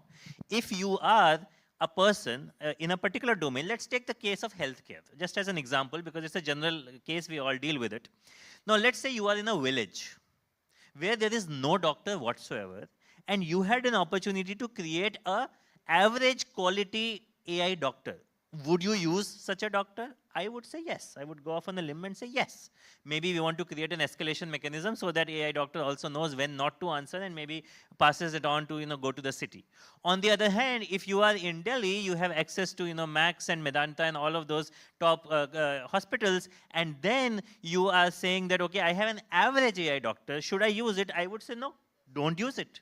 It is the case, it is the context that determines where AI should be used. On the other hand, if the doctor says, look, I am a good doctor, but at the same time, I haven't read all the journals in the world. There's just a lot of research that is coming out. I can't stay abreast every minute.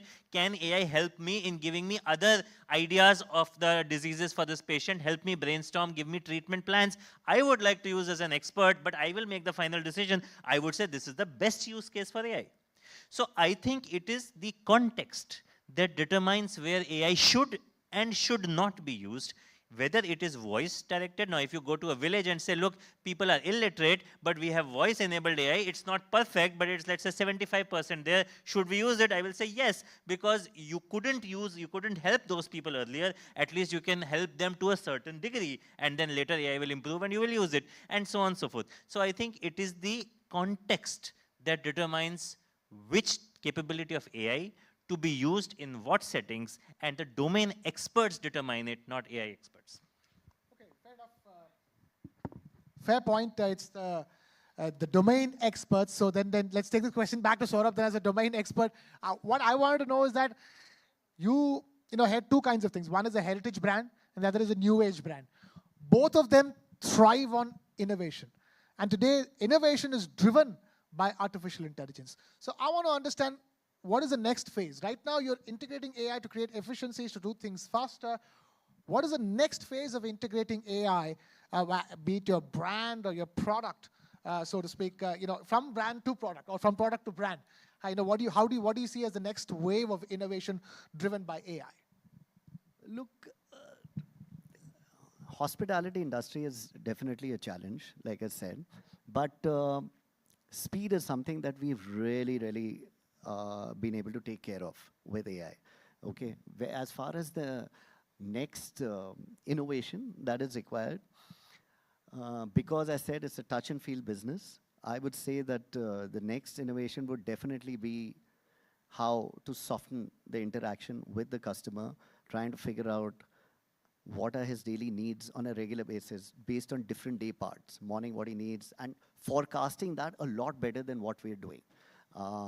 Also, getting the, HR has always been an issue, the hardcore attrition.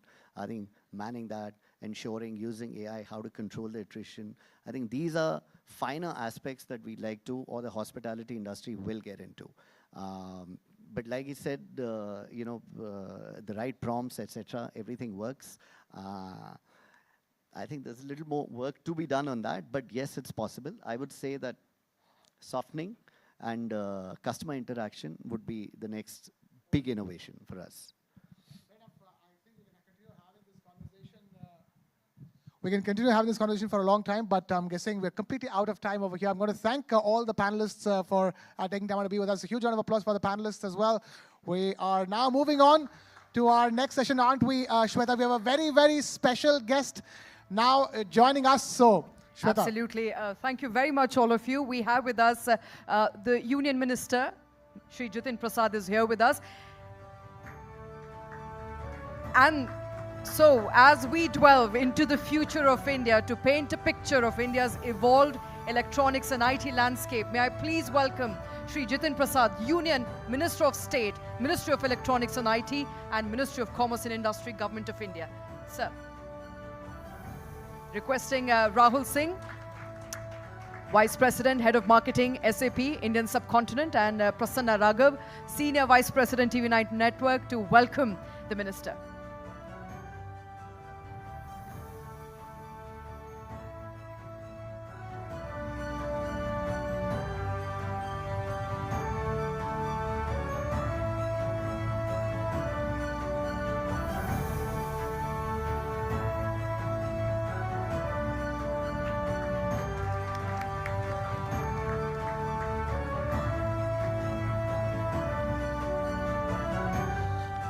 Right, Honorable Minister, the stage is all yours. We can't wait to hear from you.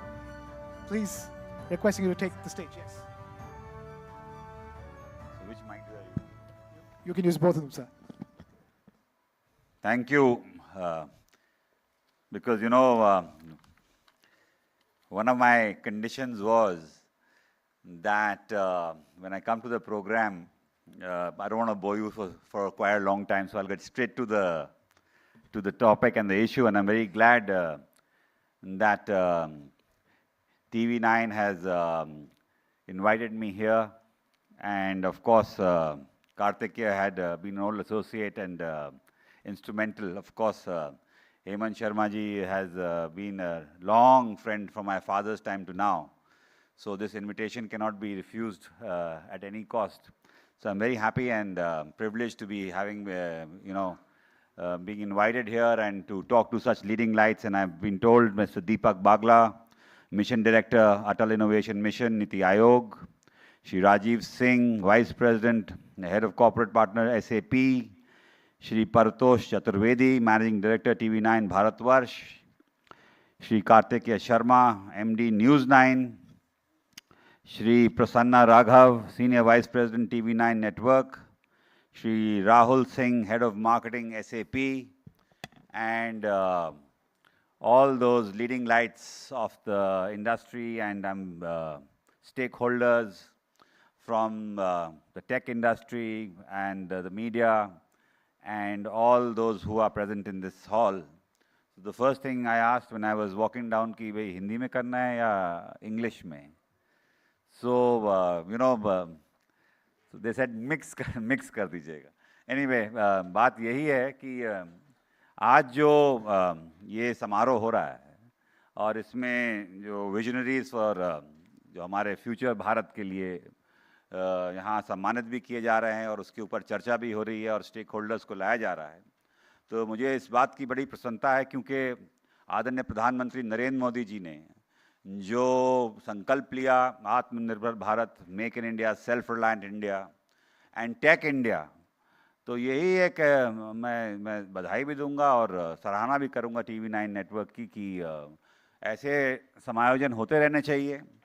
विभिन्न stake holders को platforms पे लाके विचारों का आदान प्रदान होना चाहिए। The India has come of age, वो ज़माने लग गए कि जब हम सिर्फ बातें करते थे, मगर अब ये कॉन्क्लेव्स मीनिंगफुल हो गए हैं। New ideas, new initiatives, good best practices and the way forward, ये सभी डिस्कस किया जाता है। और ये आपने सुना होगा कि जब प्रधानमंत्री जी आए थे तो उन्होंने कहा था कि मिनिमम गवर्नमेंट मैक्सिमम गवर्नेंस। उसका मतलब यही है कि सभी स्टेक होल्डर्स, सिर्फ सरकारी नहीं, इसके ऊपर सारा बोझ इस देश को टेक्निकल फ्रंट में आगे ले जाने का संभव भी नहीं है जब तक प्राइवेट स्टेक होल्डर्स, मीडिया, हमारे specially the young, the researchers, the innovators, the talented, जब सभी लोग मिलके काम करेंगे तब जाके ग्रोथ स्टोरी बनती है। और ये देखने को मिल रहा है। और सभी आप लोग जो यहाँ हैं, अधिकतर लीडिंग लाइट्स, सबको ये ट्रांजिशन दिख रहा होगा।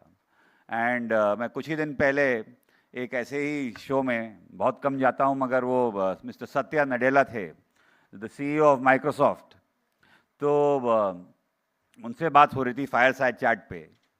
उन्होंने CEO बने 2014 में माइक्रोसॉफ्ट के वो, और 2014 में माइक्रोसॉफ्ट का शेयर था $30 का, और 2024 में 10 साल में वो शेयर $30 से $430 हो गया। तो मैंने उनको यही बताया, firstly you are Indian and you heading a multinational, we feel very proud of you, but otherwise there is one more trajectory and that yours from 2014 to 24 and the other is Prime Minister Modi's, that is 14 to 24, कि इन 10 सालों में आपने share price तो 430 कर दिया 30 से, और आदरणीय प्रधानमंत्री नरेंद्र मोदी जी ने इंडिया की ब्रांड वैल्यू 100 गुना कर दी ये 10 सालों के अंदर। अब जाते हैं तो देश की धाक है, सम्मान है और आशा भरी नज़रों से देखा जाता है। और मुझे भी दो बहुत महत्वपूर्ण जिम्मेदारियां, एक तो आपके आईटी एंड इलेक्ट्रॉनिक्स, जो एक ज़माने में इतना महत्वपूर्ण पोर्टफोलियो नहीं माना जाता था मगर आज इतना निर्णायक हो गया है और इतनी उसका पोटेंशियल है कि ये जो मुझे जिम्मेदारी दी गई है, तो पहले तो शुरू करते हैं आईटी एंड इलेक्ट्रॉनिक्स से। और उसमें यही है कि जो भारत है वो हमारे यंग, द डेमोग्राफिक्स, वही असली शक्ति है। और young is more aligned to the digital India vision which the prime minister has foreseen, and the young are the ones who are very talented, and we call ourselves the talent capital of the world, we call ourselves the skill capital of the world, and we have both. So प्रयास यही है कि जिस हिसाब से भारत आगे बढ़ रहा है और आने वाले समय में वो अब कहना ये हो गया है कि एक the strength of a nation will not be judged by the amount of ammunition or you know the ammunition they have. It will be judged by the presence on the cyberspace. ये आने वाले समय का और अभी समय का कि ये एक बन गया है कि किस देश की कितनी प्रेजेंस है, साइबर प्रेजेंस है, वही उसकी शक्ति का एक बहुत बड़ा उदाहरण है। और भारत की मैं कह सकता हूँ कि 10 वर्षों में हमारी इंटरनेट कनेक्टिविटी गांव-गांव, घर-घर तक पहुंच चुकी है। Over 100 crore people, 1 billion people internet connectivity है। उससे ज़्यादा मोबाइल फ़ोन्स पहुंच गए हैं। 5G नेटवर्क 99% डिस्ट्रिक्ट्स में हो गया है। The use of UPI, DigiLocker has reach phenomenal numbers. मैं अगर विदेश में बताता हूँ तो इनके बारे में वो कल्पना नहीं कर सकते कि भारत ने इतनी बड़ी आबादी, इतनी बड़ी जनसंख्या के बावजूद इतना ज़्यादा पेनिट्रेशन और डिजिटल प्रेजेंस। मगर इसके साथ ही साथ जितनी डिजिटल प्रेजेंस होती है उतनी ज़्यादा साइबर थ्रेट्स भी होती हैं, और ये साइबर थ्रेट्स एक बहुत बड़ी चुनौती है। मगर सरकार की तरफ से मैं आश्वस्त करना चाहता हूँ आपके माध्यम से कि हम लोगों को सरकार में जो विभिन्न हमारे आर्म्स हैं, सर्ट इंडिया से लेके तमाम I4C और सभी इस पे 24 घंटे काम करते हैं और प्रयास करते हैं कि अपनी देश की जनता को सुरक्षित रखें। मगर एक डिजिटल लिटरेसी, उसके ऊपर भी आगे TV9 को एक कार्यक्रम करना चाहिए कि ये डिजिटल लिटरेसी एक बहुत महत्वपूर्ण चुनौती है, क्योंकि ग्रामीण क्षेत्र के लोगों को अभी उतनी जानकारी नहीं होती है। डिजिटल हाइजीन, ये तमाम ऐसी चीज़ें हैं कि लोगों को वो चीज़ें क्लिक नहीं करनी है, नहीं खोलनी, जिनके बारे में जानकारी नहीं है। तमाम साइबर थ्रेट्स हैं, तमाम प्रलोभन हैं, डिजिटल अरेस्ट की बात होती है, ये सब ऐसी चीज़ें हैं। स्ट्रेटेजिक एसेट्स को लोग साइबर थ्रेट्स आती हैं, मगर आम जनता को हम लोग प्रयास करते हैं कि किसी तरीके से कोई हानि ना आए और किसी तरीके से कोई हम लोग बिल्कुल उसके ऑन टॉप ऑफ इट कह सकते हैं। मगर ये ऐसा कर्व होता है कि जैसे होता है ना कि चोर और पुलिस का, कि वो पकड़ने की कोशिश करते हैं, फिर वो कोई नया साइबर थ्रेट निकाल के ले आते हैं, फिर उसका तोड़ निकालते हैं, फिर वो किसी को निकालते हैं। Anyway, but we are very well equipped और प्रयास किया जा रहा है। हमारे एआई मिशन जो है वो 10,000 करोड़ से ऊपर का उसका प्रावधान किया गया है और उसमें बहुत बड़ी हम लोग बढ़त बनाए हैं, क्योंकि उसके लिए पहले अब CPU जो होता था कंप्यूटर, वो चाहिए होता था, अब GPUs चाहिए हैं। कुछ ही कंपनियां बनाती थीं और भारत आदरणीय प्रधानमंत्री नरेंद्र मोदी जी के नेतृत्व में हम लोग प्रयास यही कर रहे हैं कि ये technology, AI, semiconductors, chips, fabrication, design, ये सब चीज़ें किसी चंद लोगों के हाथों में ना हो जाएं। जैसे एक ज़माने में क्या हुआ कि न्यूक्लियर टेक्नोलॉजी चंद लोगों ने अपने हाथ में हथिया ली और बाकी लोगों को हाथ फैलाना पड़ता था कि हमें भी वो टेक्नोलॉजी दो। मगर इसके लिए हम लोग प्रयास कर रहे हैं कि इंडिया एक वॉइस ऑफ ग्लोबल साउथ बन के उभरा है और इसमें यही प्रयास है कि access to technology, democratisation of technology, तभी देश आगे बढ़ सकता है और ये विकसित भारत की परिकल्पना तभी पूरी हो सकती है जब ये सिर्फ बड़े शहरों तक ये टेक्नोलॉजी का एक्सेस नहीं रहेगा, हमारे Tier 2, Tier 3 ग्रामीण क्षेत्र की जनता तक को ये एक्सेस मिले और ये टेक्नोलॉजी AI इक्विप्ड हो। और ये प्रयास सरकार यही कर रही है। जो 3 मेजर सेक्टर्स हैं, एजुकेशन, हेल्थ और तमाम सिक्योरिटी के जो इश्यूज़ हैं, वो AI के ज़रिए हम उसको दूर करने का प्रयास कर रहे हैं। तो कोशिश ये है कि जो ये हमारे नियम और कानून बनते हैं, ये ज़्यादा कानून इस पे ना बनाए जाएं ताकि उसको हम ओवर रेगुलेट ना कर दें AI को।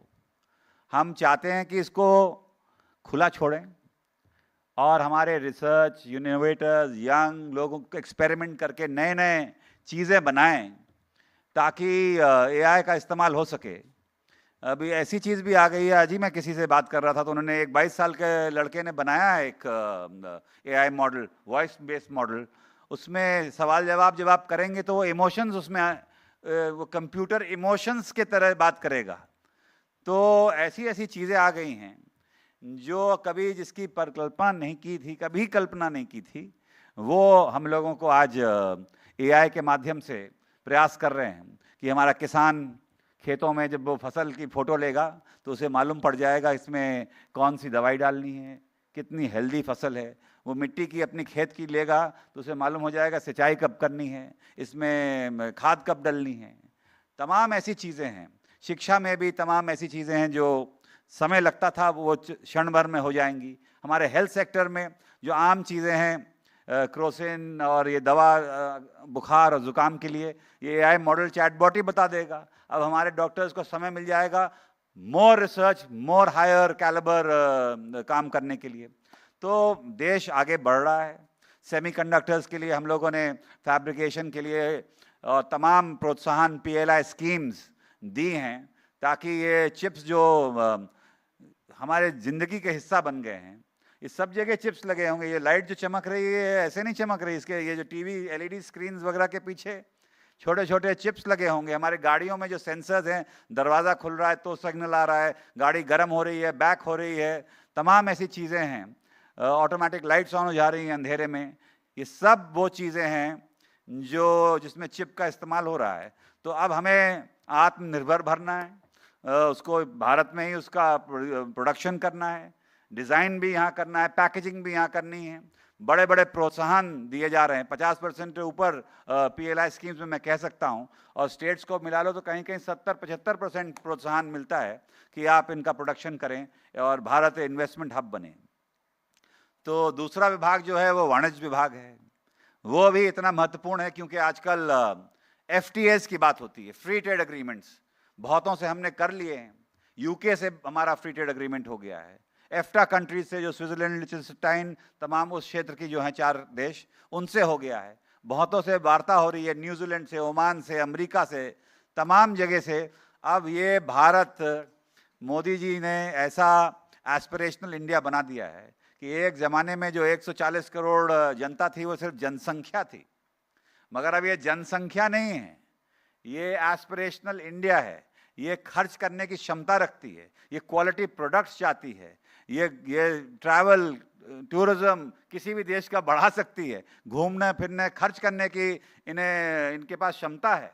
और अब देश सिर्फ मेट्रोज और ये 2 देश का जो डिवाइड था, अमीर और गरीब का, ये कम हो रहा है और हमारे ग्रामीण क्षेत्र के लोग भी आगे बढ़ रहे हैं। हर घर में जिसमें टीवी था वहाँ फ्रिज होना चाहते हैं, जिसके पास मोटरसाइकिल थी वो गाड़ी चाहता है, जिसके पास छोटा घर था वो बड़ा मकान चाहता है। तमाम ऐसी चीज़ें हैं जो बिगेस्ट मार्केट इंडिया बन के उभरा है।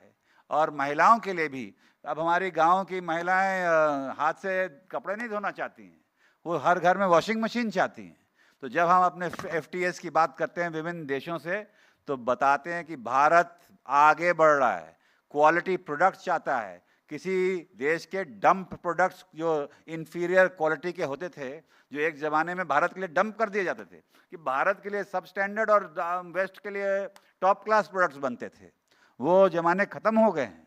यहाँ पर भी हम लोग देखते थे साहब ये एक्सपोर्ट क्वालिटी है, मतलब भारत के लिए दूसरी क्वालिटी और विदेश के लिए दूसरी क्वालिटी, अब वो ख़त्म हो गया है। और हम साफ तौर से देशों से कहते हैं ये न्यू इंडिया है, ये नया भारत है, यहाँ हमारे आगे बढ़ने की भूख है, स्पेंडिंग कैपेसिटी है, कैपेबिलिटी है, हमारी population has become the biggest strength of India. तो बराबर से बात होती है, कहीं झुकते नहीं हैं और किसी तरीके के सब standard inferior quality products Bharat में अब बर्दाश्त नहीं होंगे। तो तमाम ऐसी चीज़ें हैं, ईज़ ऑफ डूइंग बिजनेस, यहाँ काफ़ी उद्योगपति भी बैठे होंगे जिनको हम लोगों ने प्रयास किया है कि सरलीकरण करें। ये जो पुराने धकियानुसी कानून थे, जो सिर्फ एक दफ्तर से दूसरे दफ्तर NOC लेने में ही लोगों का पूरा समय निकल जाता था और हताशा दिखती थी, वो ज़माने ख़त्म हो गए हैं। इट्स बिकमिंग ऑनलाइन, वो ओल्ड लॉज को फेज आउट किया जा रहा है, अननेसेसरी कंप्लायंसेस को ख़त्म किया जा रहा है, सिंगल विंडो सिस्टम्स लाए जा रहे हैं। मगर जितनी आसानी से मैं बोल रहा हूँ ये इतना आसान नहीं है, ये बहुत बड़ी चुनौती है, मगर इसको सरकार कर रही है। और ये सरकार, मोदी सरकार जो है, इसकी सबसे बड़ी शक्ति ये है कि देश की जनता, जिसने 3 बार एक के बाद एक राष्ट्रीय लेवल पे सरकार बनवाई, बहुमत दिया। मैं उसके बाद तीसरे चरण के बाद जो राज्यों में हुआ, हमारे हरियाणा हो, दिल्ली हो, महाराष्ट्र हो और अब बिहार हो, मैं इसलिए नहीं कह रहा कि मैं अपनी पीठ थपथपा रहा हूँ कि जनता इतना हमें विश्वास कर रही है, मैं इसलिए भी कह रहा हूँ कि this is stability across which is being shown by India, where there is geopolitical disruptions, there is instability across the world. लोगों को पता नहीं है कि आने वाले समय में वहाँ कौन सी सरकारें होंगी, उथल पुथल मची है और कहीं युद्ध हो रहे हैं, मगर भारत इस समय में मोदी जी के नेतृत्व में इतना स्टेबल बन के उभरा है। और स्टेबिलिटी का सबसे बड़ा फ़ायदा ये है कि long term policies and programmes बनाए जा रहे हैं, कल के लिए नहीं बनाया जा रहा है कि हमारी सरकार अगले साल क्या पता नहीं हो ना हो। यहाँ देखा जा रहा है 15-20 साल हमारे नौजवानों के लिए, छात्रों के लिए, कि उनका भविष्य, उनको वो कमियां ना से गुजरना पड़े जो हम लोगों ने और पहले पूर्वजों की है, उनके लिए एक ऐसा सुनहरा भविष्य तैयार किया जा रहा है। एक डेवलप्ड इंडिया का विजन से काम किया जा रहा है, long term policies and programs पे बात किया जा रहा है, no roll backs and no short term measures, no retrospective measures. इन चीज़ों पे अब बात हो रही है स्थिरता की, और प्रोग्राम एंड पॉलिसीज विजन के साथ और ये जब जनता का विश्वास होता है, जब मैंडेट मिलता है जैसे हम लोगों को मिला है मोदी सरकार को तीसरी बार, तब आपको ये जीवन में एक बहुत बड़ी चुनौती होती है। और आप सब जो यहाँ बैठे हैं डिसीजन लेने की, every decision is not black and white, but the decision making power is so important, and from a government's point of view, the ability to take decisions, strong, bold, long-term vision decisions are not easy. They are only taken when you have the support of the people of the country. And जो हमें जो समर्थन मिल रहा है देश की जनता से और देश की जनता का आशीर्वाद मिल रहा है, उसी की बदौलत कदम बढ़ाए जा रहे हैं, बड़े बड़े निर्णय हो रहे हैं, स्वीपिंग चेंजेस हो रहे हैं। जैसे मैंने अभी आपको ईज ऑफ डूइंग के बारे में बताया कि कल को कोई लॉ हमने फेज आउट किया बिकॉज वो अब रेलेवेंट नहीं है, मगर अगर सरकार कमज़ोर होगी तो 10 सवाल उठ जाएंगे कि आप ये तो कानून वो कर रहे हैं। मगर जब सरकार स्थिर होती है, जनता का साथ होता है, तो निर्णय लेने की क्षमता बढ़ती है। और आप लोग भी उसमें बड़े स्टेक होल्डर्स हैं। अपने सुझाव, मैं ज़्यादा नहीं बोलूँगा, मुझे जाना है, मगर जैसे जैसे मैं भी राजनीति में जब आया था तो बहुत कम बोलता था, मगर जब ज़्यादा जैसे समय निकलता गया है, मेरा भाषण का ड्यूरेशन भी बढ़ता चले गया है। मगर बात यही है कि मैं यही अंत में कहना चाहता हूँ कि ये सरकार जो है, ये अन्य सरकारें जो 2014 से पहले और उससे भी पहले वो अपने एक पथ पे चलती थी, ये एजाइल सरकार है। ये सुनती है, स्टेक होल्डर कंसल्टेशंस करती है, अपने आप में परिवर्तन लाती है, जो अपनी कमियां हैं वो दूर करती है, कमियां मानती है। ऐसे चलती है सरकार। जितने भी पॉलिसीज़ और प्रोग्राम्स हैं, ख़ास तौर से मैं कह सकता हूँ ऑन आईटी एंड कॉमर्स, जो हमारी इंडस्ट्रीज़ हैं, उनसे लगातार वेरियस सेक्टर से कंसल्ट किया जाता है कि how to be competitive. But हम इतना भी प्रोटेक्शन नहीं देना चाहते कि आप बीच में कुछ कर ही ना पाएँ, तो बराबर से चलते हैं। सो मुझे बड़ी खुशी है कि मुझे यहाँ आपने आमंत्रित किया और मुझे अपने बात रखने का समय भी दिया। और क्योंकि आज मुझे जल्दी है, आप भी जानते हैं शादियों का सीज़न है और वो तो लाइफ टाइम में एक ही बार आती है लोगों की, तो पहुँचना बहुत ज़रूरी है। ये वाले कार्यक्रमों के लिए आगे और बुला लीजिएगा, मगर मैं अच्छा होता कि अगली बार जब समय होगा तो एक इंटरेक्शन करेंगे, ताकि मेरे एक तरफा वन वे कम्युनिकेशन ना हो, टू वे कम्युनिकेशन हो। आपके भी सुझाव, आपकी भी शिकायतें और आपके भी सजेशन सुने जाएं, ताकि जैसे मैंने बताया ना, ये एजाइल गवर्नमेंट है, उसके ऊपर विचार करके उस पर पॉलिसीज एंड फ्रेमवर्क बनाए जाएंगे। बहुत बहुत धन्यवाद आप सभी लोग। Requesting you to please stay on stage for just 5 more minutes. हम कुछ विजनरीज ऑफ विकसित भारत के सम्मान करने वाले हैं, तो requesting you to please stay on stage for 5 minutes. We have, thank you Minister for that powerful and clear roadmap. We're truly honored by your presence. We request you to stay on stage. Shweta, time now for the second round of felicitations, isn't it? Ladies and gentlemen, time now for the second round of felicitation of the Visionaries of Viksit Bharat. May I please invite on stage Rahul Singh, Head of Marketing SAP, and Paritosh Chaturvedi, Managing Editor, TV9 Bharatvarsh. And our first awardee tonight, please welcome Mr. Deepak Singla, All-Time Director, SPS Construction, a leader driving excellence in construction and infrastructure. Mr. Deepak Singla, a loud round of applause, please. Thank you.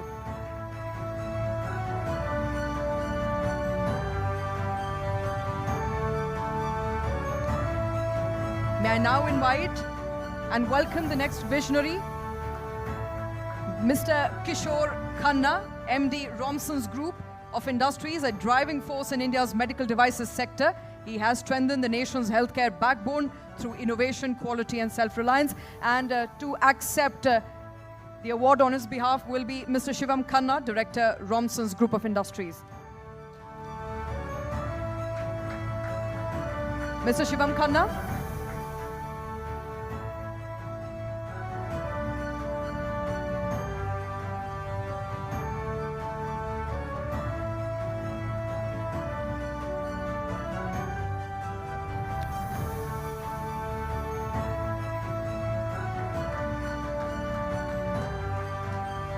All right, up next, our next awardee is Mr. Rohit Vasan from Stella Industries. Vasan Industries, with over 40 years of experience in personal care industry. He has built Stella Industries into a leading Indian contract manufacturer serving top brands like Unilever, Nike and Disney. And accepting the award on his behalf is Mr. Rishabh Vasan, Director, Stella Industries.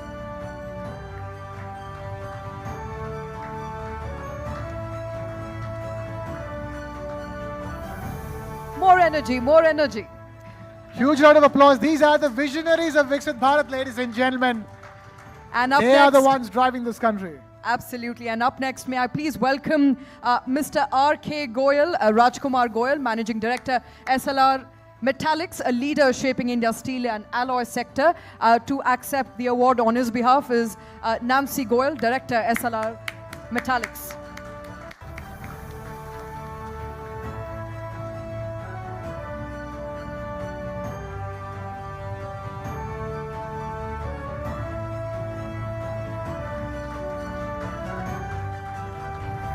And the next visionary, Mr. Sanjay Gupta, is a dynamic leader who has transformed APL Apollo into India's #1 structural steel tube manufacturer and a global innovator. To accept the award on his behalf, may I please welcome Mr. Deepak Goyal, CEO, Apollo Tubes.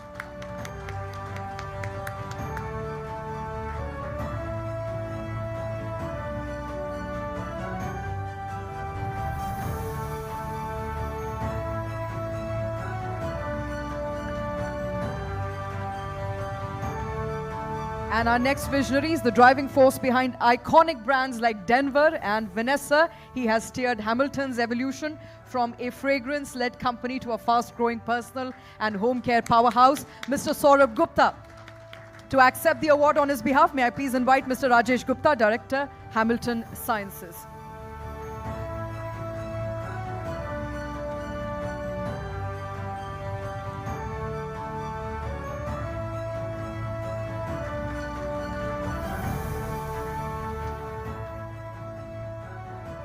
All right, next.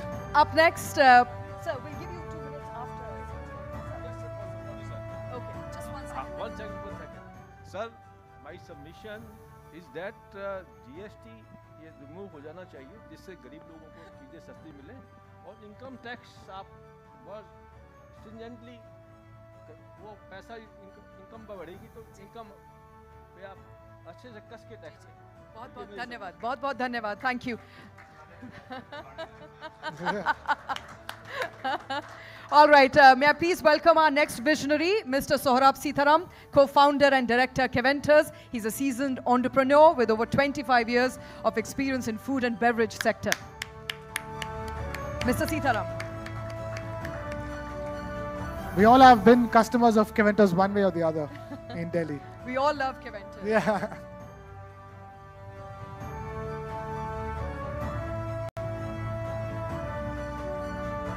And our next visionary is Mr. Anil Kumar Singh of APCO Infratech. He is a first-generation entrepreneur who built APCO from ground up. He has played a pivotal role in shaping India's infrastructure. Let me quickly welcome Mr. Chandan Sinha of APCO Infratech to take the award on his behalf.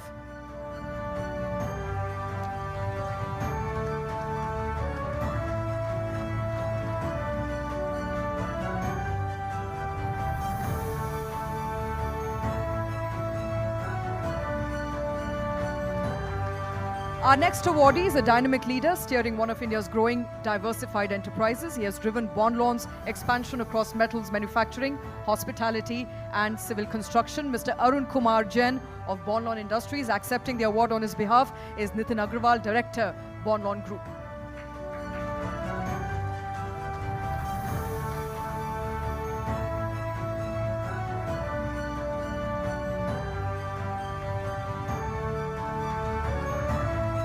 And our last visionary for the evening is Mr. Dinesh Jain, the Director for Fibros. He's a leader shaping future of India's electrical solutions landscape. And accepting, of course, he himself, the award here, Mr. Dinesh Jain.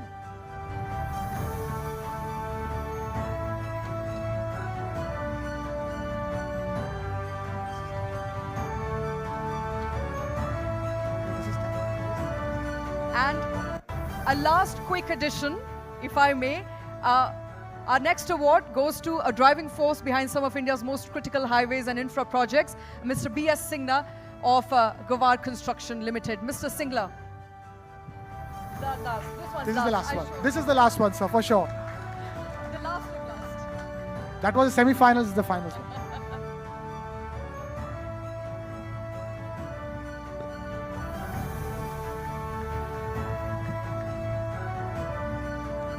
Thank you very much. Thank you, sir. Thank you. Thank you, Minister. Thank you, Shri Jitin Prasada Jidi, for taking time out to be with us. Thank you so much. Thank you, everyone, for being very patient audience. That's and right. the show is not yet over. We have a lot coming up, so I request you all to please be seated, to please still be there at your seats, because we're bringing a lot more conversations. We're bringing you a lot more, by the way, of brainstorming sessions as well. And also the fact that, before we go any further, it's a good time to pause and think about all that we've heard so far tonight. Clearly, AI is not going anywhere. It might not be delivering the kind of ROIs one would like at this stage, but that's only because we are at a very, very nascent stage.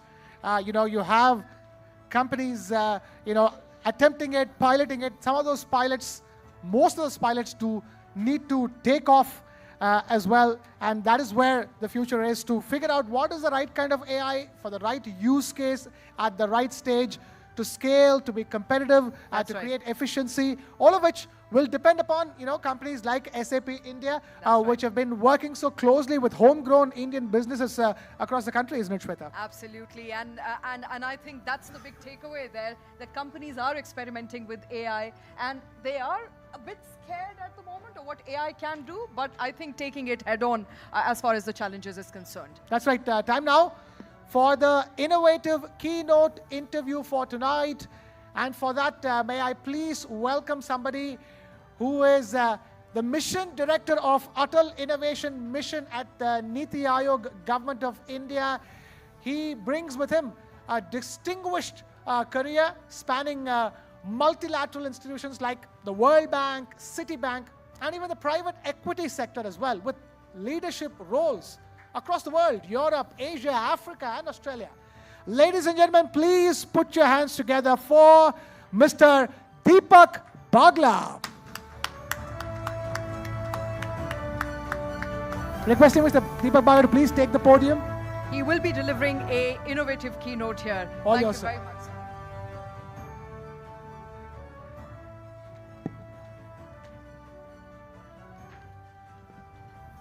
Thank you, Rakesh. I was actually trying to convince him. I said, there have been too many talking heads. Everybody is going to get bored. It's time to have dinner and we should let you all go. But he insisted, so he's putting me on all of you. So you can curse me a little later. But I'll just share a few thoughts with you. I'm 100 days into this job. It's the Atal Innovation Mission. It was launched by the Prime Minister in January 2016. It's the nation's flagship innovation program. And what is very interesting is that I'm sure none of you knew about it. It's already the world's largest grassroots innovation program.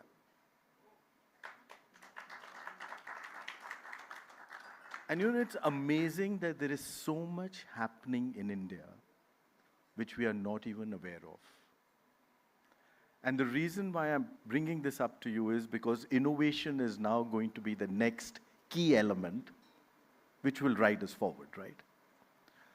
I'll give you a small instance of what has happened only in the past 7 days of my joining. One, it was a very good news on Monday. 2 of the young startups which we have nurtured in the Atal Innovation Mission have now been announced as the G20 Startups of the Year in Johannesburg.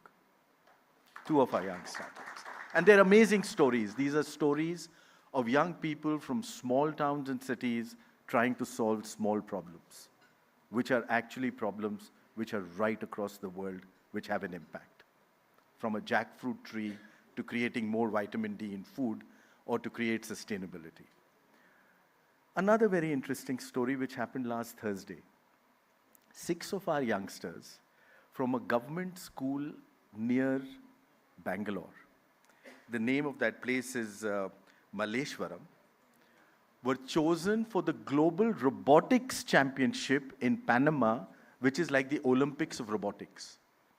हमारे 5 बच्चे एक government school के, from very humble backgrounds. 100 से ज़्यादा देशों ने वहाँ पे they participated. We were in the top 15. These youngsters did not even have the money to get the ticket to go there. And you know what happened? So when I joined this place, I thought, let me try out the power of this platform for what it is.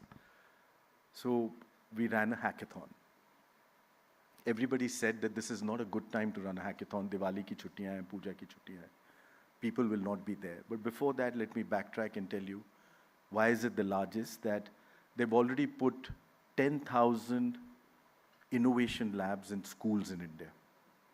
In the villages, in towns, in private schools, in government schools.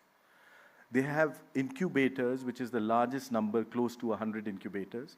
और उसमें से 16 incubator हैं जो छोटे-छोटे शहरों में हैं, which are working with self-help women groups, which are trying to help out उनकी AI लेके कि how can that jackfruit export be made more productive, and I'll tell you about the jackfruit one also. And then they're creating innovation parks. They're creating accelerators, all being done quietly in a country. And let me give you some thought on when we ran this hackathon. समय ठीक नहीं था, कोई ज़्यादा advertising नहीं थी. Our Minister of Education launched it for us. It closed on Friday. Let me give you some numbers. 350,086 schools registered. 10,02,860 teachers. No single ad. 25,91,112 students. 293,821 prototypes have already been submitted.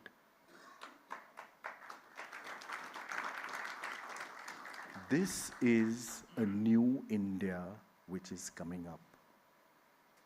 I remember Saturday I was in my puja. I got a call twice. I didn't pick it up, unknown number. After my puja, I called back. It was a 9th standard kid from a village, a small town village in Rajasthan. One, he got my mobile number. And he called me to say कि sir मेरे पास 3 idea हैं, teacher सिर्फ एक देने के लिए कह रहा है, मैं बाकी 2 कैसे दूं? What we are not realizing, the power which is now unleashed, which is now waking up. The minister spoke to you about Viksit Bharat, and we have some amazing stories which you all have created. Look at these youngsters which are coming up. और ये सब बच्चे 6th standard से 12वीं standard के बच्चे हैं. They are from a small village in Jammu, they are from a small village in Kanyakumari, they are from a small village in Guwahati, from east, west, everywhere. And now what we are doing, we are adding 50,000 new schools, government schools, Meye Innovation Labs. You want to make a difference? Join this movement. उस बच्चे की जिंदगी बदल जाती है. And for every child, there are 2 parents, and there's a teacher, and there is a guide, and there's a mentor. And there is a new dream. And most importantly, there is a new solution which these kids are coming up with. And you know what? These are the solutions which are not just for India. These are solutions for the bottom of the world pyramid, not for the top 500 million. They're doing robotics and everything. They're doing the drone movement. They're doing it all for you. They're finding defense analytics. But this is also for the 7 billion of the bottom of the pyramid, which is where the impact of these solutions are. These solutions are very simple. These solutions are frugal. They're easy to execute. They're easy to implement. That is the strength of a new India which is coming up. 2 weeks ago, there was a conference and they asked, give 3 words which define India today. 3 shabd. And the word which got to me the most was resolute, resilient, relentless. A resolute leader, a resilient nation, and both working with a relentless zeal. And in a world where everything is possible and nothing is certain, there is complete uncertainty around us, and the only thing which will matter for any society to take it forward will be the strength of its resilience and will be the strength of its relentless zeal, and that is what you are. The strength of India is its ability to get a job done. It was very interesting. In Davos, there was this discussion, and this was 2.5 years ago.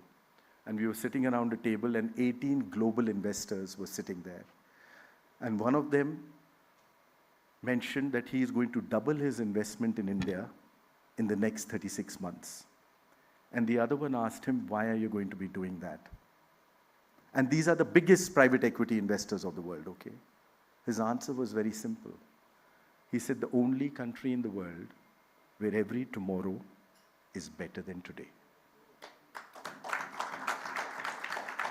And I was sitting at that table, and that brings me to the point when I bring to you the 3 words of resolute, resilient, and relentless. We all know the importance of leadership, and now you've already seen it in the past 4-5 months, how leadership is absolutely critical in steering anyone, a nation, a society, an individual, out of this entire transformation which we are going in for. We've seen that happen in the past decade, and the past decade has always been termed now by many global people as the defining decade of India. But let me tell you the story of resilience, and this is what I used to hear from foreign investors. My previous life, before this job, was an entity called Invest India, where we were responsible to bring investment into India. So we used to deal with all investors across the globe. You know, the most difficult time in our lives in the past 100 years, think about it. Kaun sa tha? You've all forgotten it. There was not even a thought you would be sitting in this room without a mask or even sitting together, right? The most challenging, difficult time in the entire world in our lifetime was COVID. The entire world was locked. People were not even sitting in the same room with their families. They were sitting in different rooms and everything. And while the world was locked, and a senior WHO official, I remember in March, had said the future of the world will depend on how India manages its COVID. And remember, there was no playbook, there was no experience, you had a leader, there was nothing to fall back on. And you know what all you did in those 20 months? You ran the world's largest vaccination program. You ran the world's largest medical support program. You supported 130 countries while we were locked in. You know the 2 most interesting? Well, I'll come to those 2. You ran the world's largest food support program. 800 million people getting food to eat in those 2 years. The world's largest food support program in that lockdown. And you know what is the most amazing, which has got the world's attention, but none of us? You ran the world's largest water sustainability program, the Jal Jeevan Mission. And Jal Jeevan Mission meant to bring a drinking water tap to every home in a village or a city, right? Or tap water ऐसे ही नहीं लग जाता. You need to put a pipe, you need to put a meter, you need to bring in the water, you need to see how to take it out, you need to, you know, everything. It's a very complex exercise. While the world was locked, not stepping out of their rooms, you brought that drinking water to 90 million individuals. India did it. At the beginning of COVID in March 2020, 35 million households in India had a drinking water tap. In September 22, when COVID closed in, you had close to 90 million households. Each household multiplied by 4.4. 350 million लोगों को आपने पानी का tap भिजवाया. One of the most complex exercises at a time where we were all locked in. And you know what was the most interesting? How when the world was locked and you were locked, yet you were trying to create the foundation of your future. मार्च 2020 में 32 million depository accounts थे. Investment accounts September 2022 100 million. The world was locked. You were preparing yourself for the future. And now let us see just last year what happened. Last year itself, I'm not even talking, for those 10 years, which I call the defining decade, 8 of those 10 years, you've been the fastest growing economy on the planet. You grew at over about 105% total. China 76%. उनमें से एक साल तो छोड़ दो, Covid था, इसलिए you were down, और एक साल we were number 2. You entered COVID by being the fastest growing large economy on the planet. You moved out of COVID by being the fastest growing large economy on the planet. And the most difficult exercise which was happened. Just last year itself, you were the fastest growing large economy on the planet. 16% of the world's growth, came from you. 16%. You did the most complex exercise on the planet which is ever done, which is celebrating your democracy. 12% of the world's population votes for your prime minister. You had 1 billion voters. And you did it. But I'll tell you something which touched me the most. Last year itself, 36 million people moved above the poverty line. एक साल में. वो जिंदगी बदल गई. They have a dream. They have an aspiration. They lead to a new India. When I give you my youngsters who gave it this, which was driven bottom up, it is a part of that aspiration. You are now closing in into one of the most important inflection points in your history. In the next 9,000 days, you will be 100 years old. 15th August, 1947. 8,800 दिन जो भी. You are now at the cusp of that inflection point to take that growth to that point. And what is driving that growth, in addition to those 3 R's, is the strength with which you are taking it forward. I'll give you a small example. See, the strength of India is what? It is its diversity. Right? The diversity helps us come up with all new ideas which are coming in and all varied ideas. I'm talking about AI now. For AI, you require data. 20% of the world's data is with you. You require diversity. The more diversity there is in AI, the better answers it will give you. Am I right? You require scale. You are the highest human, not population, resource on the planet. 1.4 billion. You will grow all the way up to 2060. That's when you will plateau. And you are the youngest on the planet. Your average age is 28. You will remain the youngest on the planet all the way up to 2070. And you know what happens when you have scale? Scale brings down the cost of an element very quickly. Data का जैसे हमने देखा था. I'll give you a small example of data. Data से आपने अपना UPI शुरू कर दिया. 2022, you were 41% of the world's real-time transactions happened in India. You did 46 billion transactions. China did 17.2 billion. 23, you did 78 billion. 24, you did 118 billion. Last month, only in November itself, you did 18.6 billion. Are you seeing the run rate? You've crossed 200 billion. Why did I bring you the UPI example? The most important thing which will take forward the success of a society is its ability to adapt to new technology and adopt new technology. Right? Adapt and adopt. UPI is one of the best examples you can see at any level of the economic structure of both adoption and adaptation.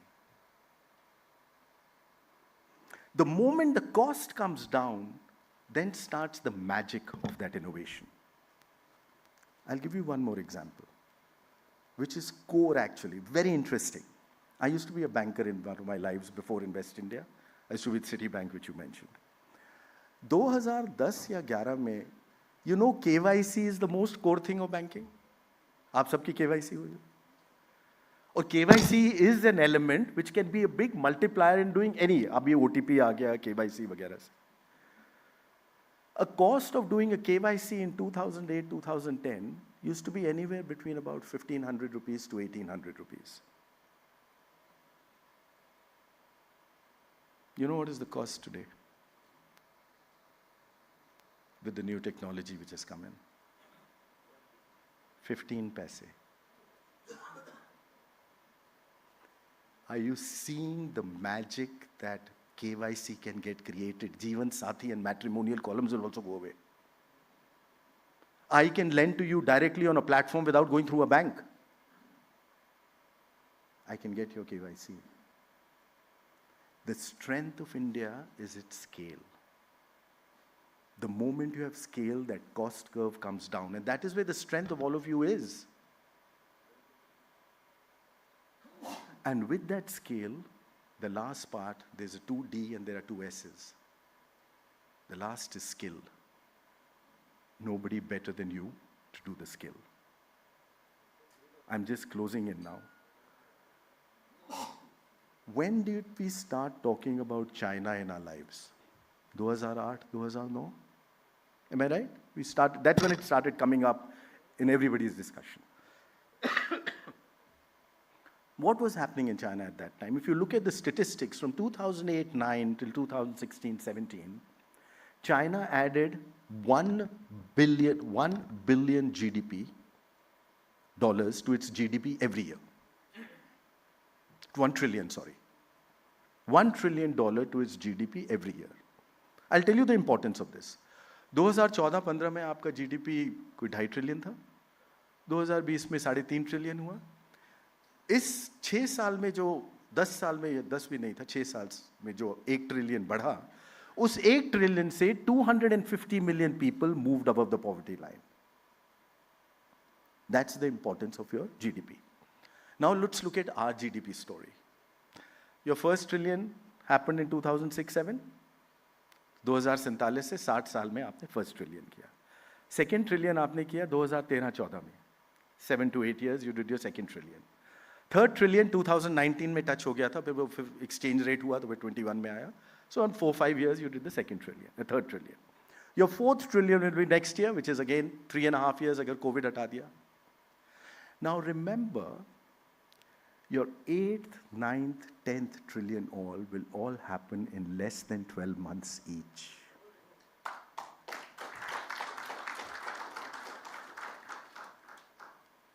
Don't look at it as a GDP number. I told you, when that life moves from below the poverty line above, it's a change of mindset. Just imagine that change which will start coming now. And you know what will drive the economy forward? And this is my last point, Rakesh. I know I'm going too much. We have 70 million MSMEs. The backbone of any economy on the planet is the MSME. 45% of my manufacturing, 40% of my exports, 100 million of my jobs, 33% of my GDP, all comes from MSMEs. Entire Europe was built on MSMEs, entire US was built on MSMEs, entire Europe, just to put it in perspective, has 32 million MSMEs. You are 70 million. This engine of India is now waking up. This engine needed three things to fuel itself. It needed access to finance, it needed access to market, and needed access to new technology. One of the fastest growing segments in India is the microfinance industry. Past 24 months, it grew at 86%. What it has done is it has gone into the crevices and being able to go to the micro and the small entrepreneur and be able to give him capital at 12, 14, 15, 16%, which they were otherwise getting at 22 to 30%. The most important thing is going to come now because of the digitization, because every time he gave you loan, he wanted your land or your house. They needed a collateral because we did not know your cash flows as a banker. Today with digitization, we know your cash flows. You know when the UPSC chart wala, they don't need to send a CA to count the number of pattals every evening, how much it is. Because every time it's done on a Paytm, they know it now. And they can lend to him. Remember the first, that big profit margin which goes up and that access. The second, access to market. Today it is not just in Amazon, but it is anywhere else they can hook themselves. And I have fascinating stories where my incubators are working with small women help groups in small villages. You know, jackfruit, which is now supposed to be a good wonder food or whatever it is. पहले 40 दिन में jackfruit का अगर इस्तेमाल किया जाए तो it is used for that vegetarian meat kind of thing. 40 से 50 दिन में उसका जो bulb होता है, it's very good for your heart. From 50 days to 70 days, the seed is very good for your blood sugar. You know what this young kid in this village school near Udupi has done? He's created a small AI thing जो पेड़ पे लग जाता है. It tells which part of the day you want to bring it, beat it down or cut it, and then to use it for what? The entire supply chain has been created and it is now one of the fastest exports. For any of these three things, ये हमारी self-help women कर रही हैं. The access to market and the access to technology. This India is now waking up. This new India is now a reality. And this new India, which they told you that every tomorrow is better than today, is happening.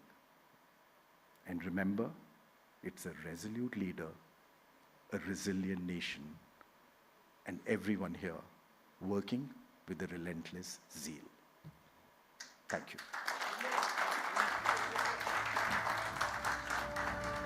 Thank you so much for that. Requesting you to please stay on stage. I'm going to invite upon stage Mr. Rahul Singh, Vice President and Head of Marketing, SAP Indian Subcontinent, and Mr. Rakesh Kar, Editor, English Cluster of the TV9 Network, to please felicitate Mr. Deepak Bagla.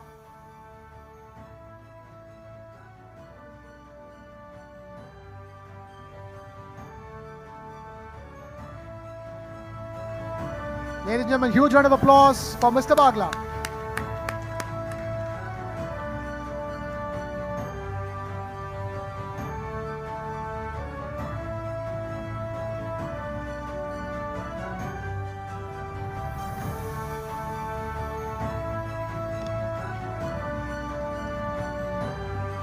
Thank you. Thank you, Mr. Bagla. Okay. And with that, it is time now for our final and a thought-provoking session. Once we're done with the photo op, obviously. Right, that's right. We've had everything from ministers to thought leaders to, business leaders, all kinds of people gracing the occasion. Thank you so much, Mr. Bagla, for being with us.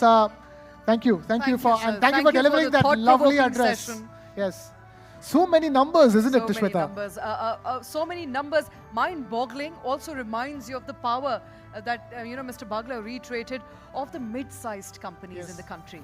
And the fact that they are the backbone of any economy, but more so of Indian economy, employing about 100 crore people, Krishna. Absolutely, and that is the reason why we have Visionaries of TV9 Networks, Visionaries of Viksit Bharat, in association with SAP India. Our transformation partner is Deloitte. And time now to get on with the evening so that we don't get delayed for dinner. For our final thought-provoking panel, we delve into the core of sustainable growth, the complexities and triumphs of family-led enterprises, homegrown businesses, family-led enterprises, which, like mid-sized companies and MSMEs, continue to be one of the backbones of India's economy. This session is titled The Inheritance of Gain and Growth. So it's poetic in its title, and moderating this session will be none other than my colleague Shweta Kothari. Shweta, all yours. Time now to also invite all the panelists on this discussion. We have Mr. Harsh Chopra, Family Business Advisor. Mr. Harsh Chopra, requesting you to please come to the stage. We have Mr. Nitin Jagtap, Partner, Deloitte, to please come and take the stage. We have Mr. Rajesh Agarwal, Managing Director, Insecticide India Limited. Mr. Rajesh Agarwal, thank you for taking the stage. And of course, we have Mr. Anushil Kaushik, Director, Inflame as well. Mr. Anushil Kaushik, please, requesting you to please take the stage. Time now to explore the dynamics of succession, legacy, and innovation in family business ecosystem. Shweta, all yours. Thank you, Krishna. I know I'm the last obstacle between you and the dinner, so I'm hoping to make it conversational, while also hoping that we can, gain something out of what is to come as far as the family business is concerned. Now, so before I begin, with a show of hands, how many of you are second or third generation entrepreneurs, which means there's a family business, that you are a part of legacy business? Show of hands. Okay, so that's 1, 2, and everybody else is first generation entrepreneur? I'm assuming everybody else? First generation? Third generation. All right. So anybody who has been a part of a legacy business understands that it's not just about gain and growth, is it? It's also to do with the fact that when you're carrying a legacy forward, there are risks associated, there are challenges, there are responsibilities. There's the idea to transform without changing the business model too much, because after all, your parents worked very hard to bring company where it is at the moment. And so with that, let me quickly kick off by Harsh Chopra ji, who's sitting on my right there. Mr. Chopra, when we talk about family business and a succession plan, what does it mean to ensure continuous growth? And for you personally, when you are to chart out a plan for succession, what would be those integral parts of succession plan that you think must be incorporated into every family which have generations joining them one after the other? Hello, can you hear me? Yes, sir. So, succession should not be looked at as a one-day event. It's a journey. It's a 5 to 15-year journey. Can I take a minute to just step back? When you talk about family businesses, not many people realize that 70% of the listed companies in India are family managed or family controlled. And 75% of the employees in the organized sector in India are family business employees. It's not just Ambani, Adani, Tata, Birla.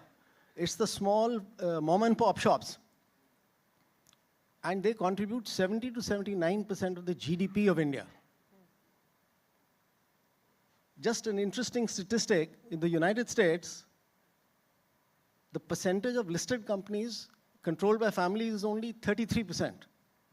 In India, it's 70%. There are 2 models in succession. Ek to hota is the Queen Elizabeth model. She'll work till 96, and when she dies, only then the next generation comes in. But at the age of 96, the next generation is already 70 with a walking stick and white hair. That's the generation where the founder is so obsessed with his success, and rightly so, because he's built the business from scratch. He's so obsessed that he will die with his boots on. So that needs a different succession model. Okay. And the second succession model is people who by the age of 60, 65 say, okay, ab mujhe chhod do, mujhe 4 dham yatra karni hai. Maybe he has a compelling reason. Maybe he wants to build a cancer hospital in his mother's name. Maybe he's a Bill and Melinda Gates type of founder who has another plan. He's off the board of Microsoft. He's off all his operational responsibilities, and he's only focusing on running this NGO. Right. So that's the second model. And the approach has to be different between these two. You know, the first one, where the founder's going to die with his boots on. And the second one, where he says, by 60, 65, I want to make a move and I want the next generation to come in now. So over to you now. No right or wrong model. Very good point. You know, there's no right or wrong in this. Jo hai, so hai. You have to actually deal with it. Okay. There's no right and wrong. So every founder is different, and when I work with different families, I first see, you know, each solution has to fit the bill for that particular family. You cannot have a template which can be fitted into, family and family. And I'll come later in a little. There are 5 or 6 steps, because when you're looking at a succession in a family business, it's like I said, it's a journey. It's a 5 to 15-year journey. Okay. It's not a one-day event that you hand over the keys to the kingdom. And the last point I'd like to just make, Hugh, before I pass on the mic to you, is that it is the responsibility of the founder to initiate succession. The next generation will never ask the founder, Dad, mujhe gaadi ki chabi kab de rahe ho? It is the founder who has to do this, and he has to plan it step by step by step. And there are 6 steps in it. So over to you. Right. Anushil, I think you'll agree with that. From my initial conversation with you, you're somebody who's lived in Germany, educated in Germany, speaks more German than perhaps in Hindi or English. So for you to be brought back into the family business must have been a thought that your father had for a very long time. So what did it really take you to come back? Well, hello? Yes. So yeah, my dad and my uncle both tried for 3 years, 2 years before I finally came back. And the thing which really touched me was that my father told me that Britishers have made our mentality in such a way that we think good job, or if you are an IT graduate, what do you want? A 1 crore rupees ka package chahiye. But what he really taught me was ki you should create employments. That's the next big thing in India.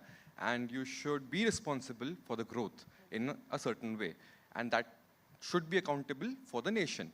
And that really touched me, and I decided to come back. Okay. And since then, you are a second generation Yes. entrepreneur, and representing Inflame as a director. What sort of changes have you brought into the system? Or are you still getting a feel of the system before you start changing things? See, in India, what I think is different from Germany is the culture of clarity. People are, especially in family businesses, everyone is a thinking mind and they have different ways of doing things. So it is better that the system speaks, which generally happens in the Western world. So all my efforts is to bring that discipline and make sure that everything runs in a proper system rather than in a haywire direction. And this is the problem in small and medium scale industries in India. All right, so you're bringing discipline. I'm trying.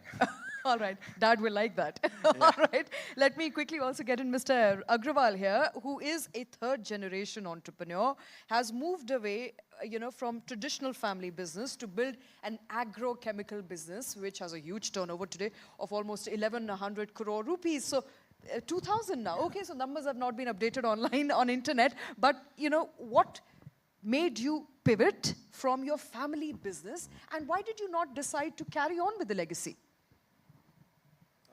That was a story, because sometimes I think my grandfather was a great visionary, but somehow he had 5 sons and he was not able to make a split between the 5 sons. So at different stages there were partitions. Some of my uncles moved out, and we were, I along with my father were handling the family business, and our youngest uncle was with us. So a little unfortunate, but one day we decided that there has to be a partition in the family.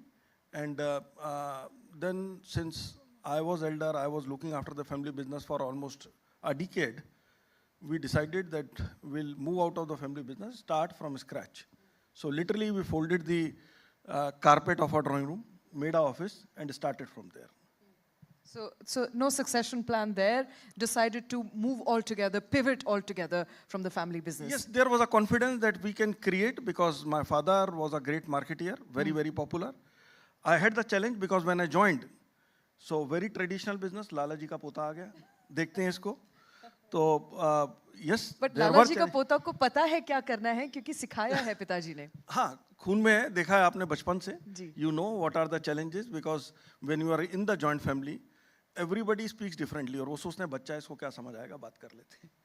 So you get an understanding कि what are the human thoughts because that day people used to say life is very difficult, business मुश्किल होता जा रहा है हर दिन. आज भी लोग यही बोलते हैं business मुश्किल होता जा रहा है, but you have to find the ways, do the things, and it is not only the problem with the senior people, it is the problem with the children also today. What they want to do they need or is there a will to create the capital? Is there a will to create a legacy or is there a will they just want some money and invest in the share market or do something else and try to make money from somewhere else? So that is also one big challenge actually which most of the Indian businesses are facing. When we talk to Japanese companies, they will say I have come after 150 years, 125 years legacy, 200 years legacy. But when we look at India, we don't have examples of 50 years. So 2 generations and things failed.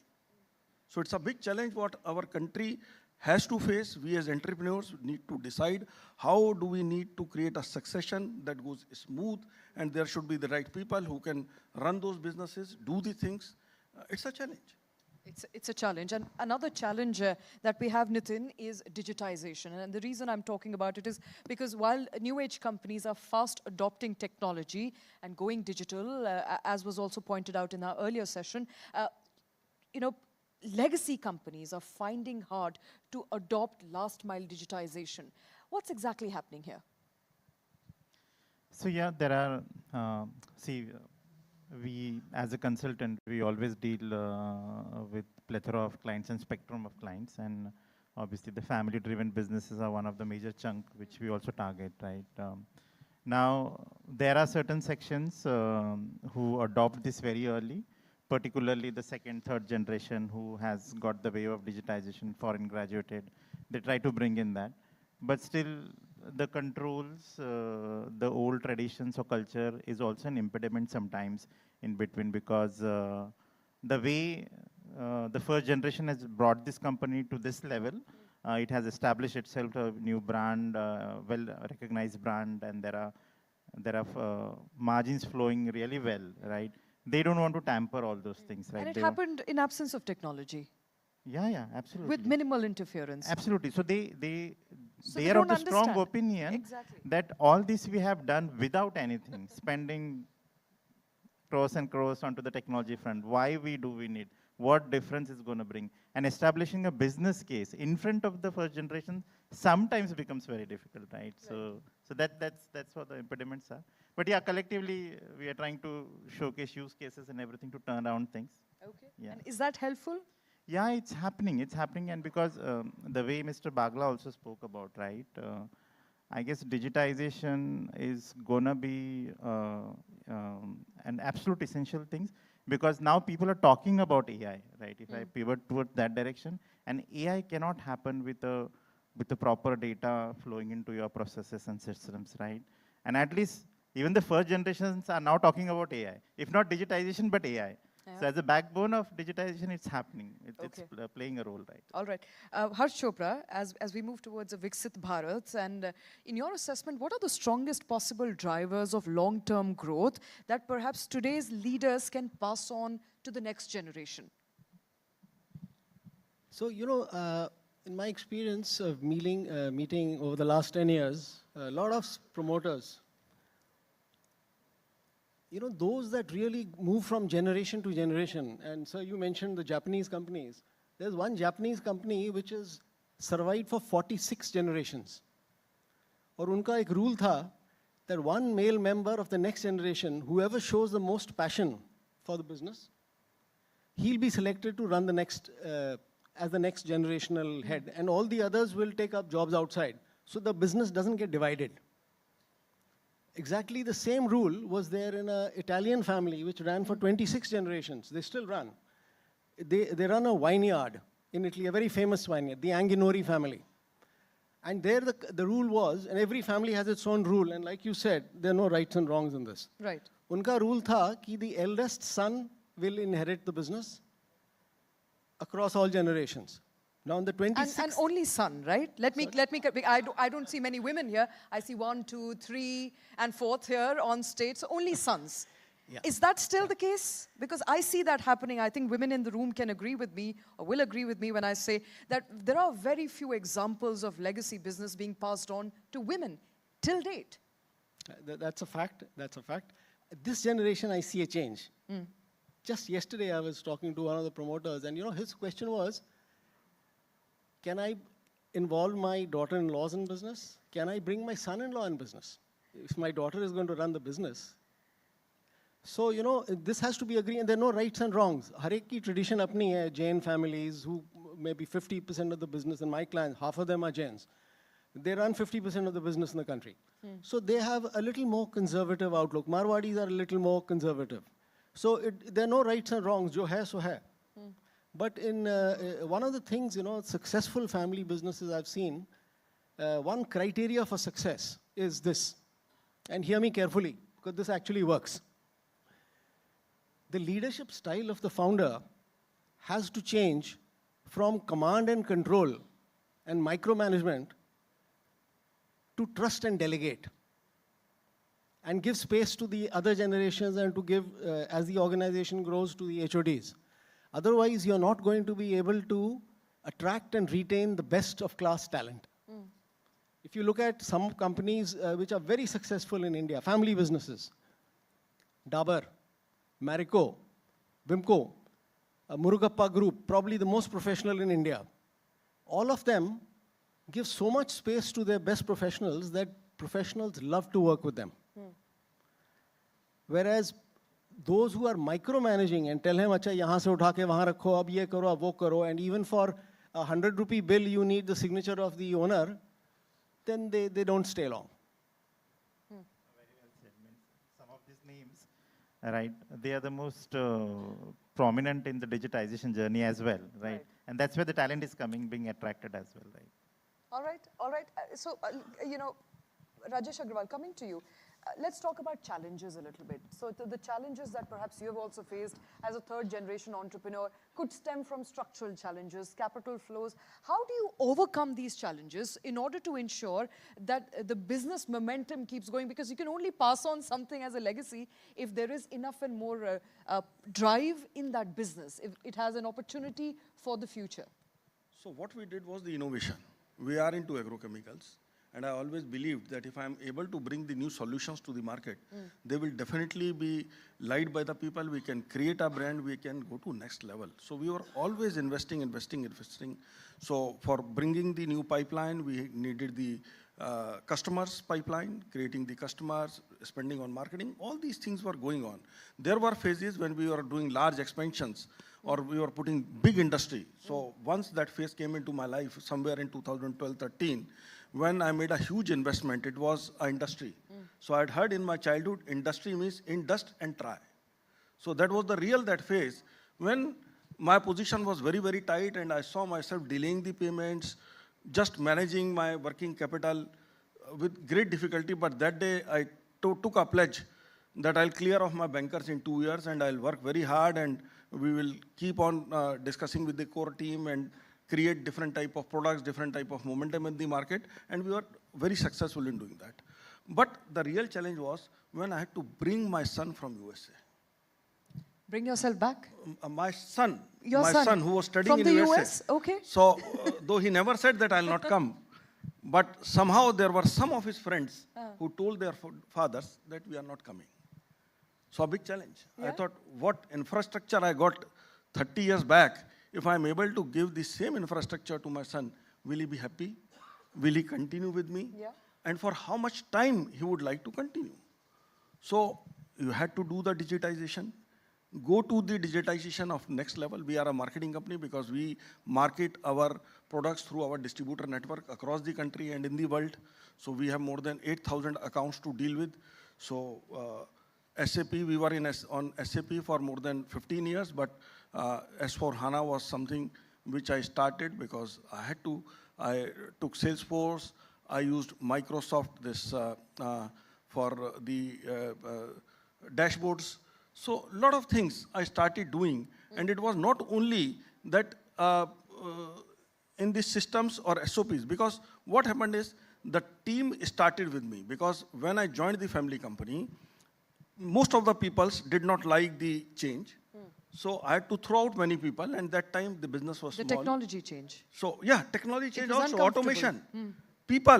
People were having old mindsets. I became the head of sales after say a few years, 3-4 years. I changed the total sales team. I changed everything, and we started getting the success. I mean, that's an But important what takeaway. happened is that they same people, they came to me when I started afresh. Okay. So today, the people who started with me 30 years back, they are nearing the retirement. So that is one challenge. How to bring the new talent pool in the company and set them. At one time, I was facing a challenge in bringing a 10 lakh person. Now there is a challenge when you bring a person taking a CXO level people in crores. So that becomes a challenge that we have worked for 30 years, and now the company has the capacity to pay crore to a CXO.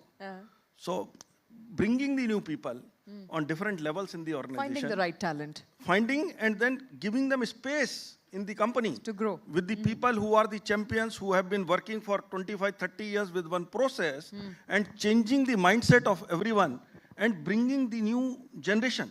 That is also one challenge. So what we targeted with my son is that, okay, we'll work more on brand, we'll work on profitability, we'll work So on he the had product. conditions. Yes, so no, they were not the conditions. What we planned, Okay. because I had to give him something, and we could very successfully increase our profitability by almost 60-65% in 2 years. Oh, wow. And the plan is to double next year. Oh, wonderful. That deserves a loud round of applause. That does. Did you have some conditions before you joined the company, that this is the kind of change that I would want and this is what I would like to focus on? When I joined Anushil, did you think that this is the roadmap that I would like for Inflame, and I would only join if that roadmap is clear? And because you came with a lot of global experience as well, what part of that global experience did you want to implement at the soonest possible level?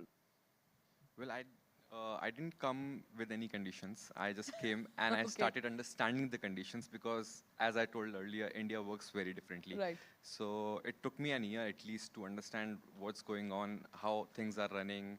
I used to call constantly to my dad and my uncle. They used to give me advices. And once I got to know everything, the implementations were again simple. See, technology for me is beyond having expensive softwares and devices. It's actually solving the real problem. At the end of the day, I want a better quality product. It should be made faster, the tag time should reduce, and our rejection should reduce. So technology in helping me making a better product is what I focused, and that could be also a simple digitalized process map or value mapping. And this is what I tried to bring in. I'm saying it again and again, but that's the clarity what you need to focus on. Right. You know, also because, as I said, you have global experience, did you face some sort of red tapeism here that you are not aware of, you would face in Western countries?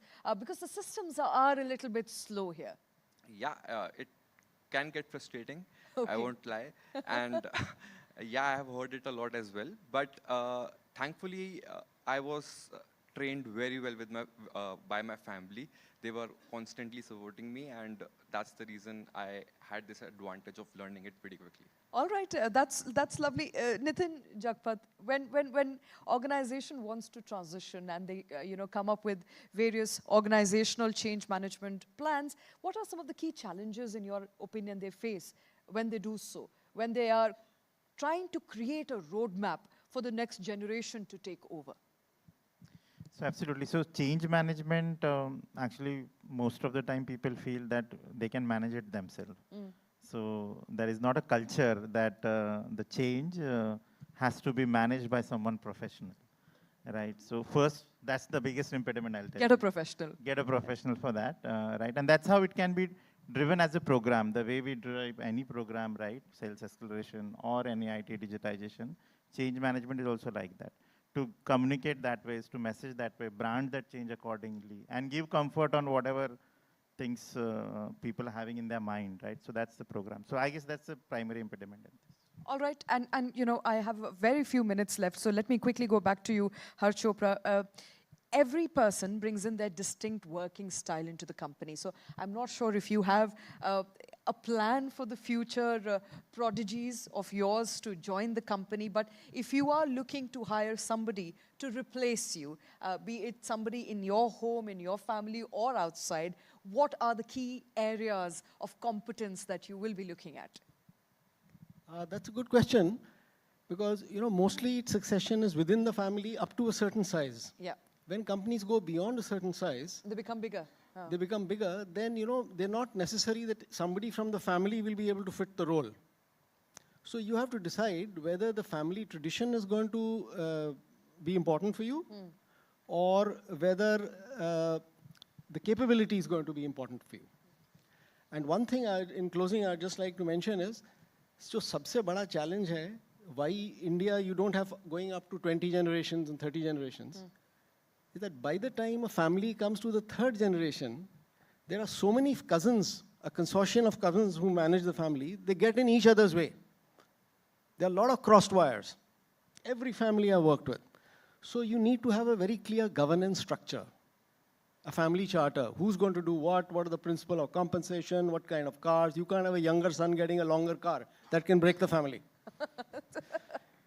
Should relatives be vendors or suppliers? And these are very, very careful things, And there are some cases, let's say you might have, 3 partners or 3 brothers starting. By the time it goes to third generation, let's say the head of marketing role in one company I was working with, the eldest son was very keen to get the role, and the second daughter, who would come from overseas, she was very keen to get the role. Now, who's going to decide who's the best fit for the role? Because the decision is very emotional. And placate the other one as well who doesn't get the role. And yes, the girl's mother, she said, "Agar usko nahi marketing mili, to main to zehar kha ke mar jaungi." So it became a very emotional issue. It was not a capability issue. Ki achha experience ka hai, you sitting as a professional recruiter, you say, all right, this is your CV, your experience, who's going to work, kaun sa acha best fit hoga. The decision is very emotional. People will split on a small thing like this. So they say don't work business and emotions, but this is exactly that. This is and exactly, a bad mix. The biggest challenge in a family business is this mix of emotion and business. Because how do you take decisions in terms of capability without allowing relationships to cloud your judgment? ये बहुत ही मुश्किल है. And I've worked with some of the biggest families and the very small families, the mom and pop shops, same issues there. Yeah. So unless you have a clear set of governance rules in the third generation, you are not going to be able to manage. Half your time and energy will be spent in managing the crossed wires within the family. All right, thank you for that nugget of wisdom.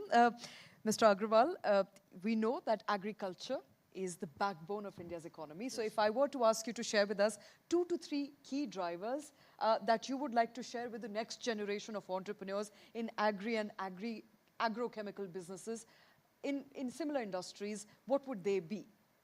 I would say ours, from a distance, looks like a very village-ish type of business, dealing with the uneducated people, you may feel.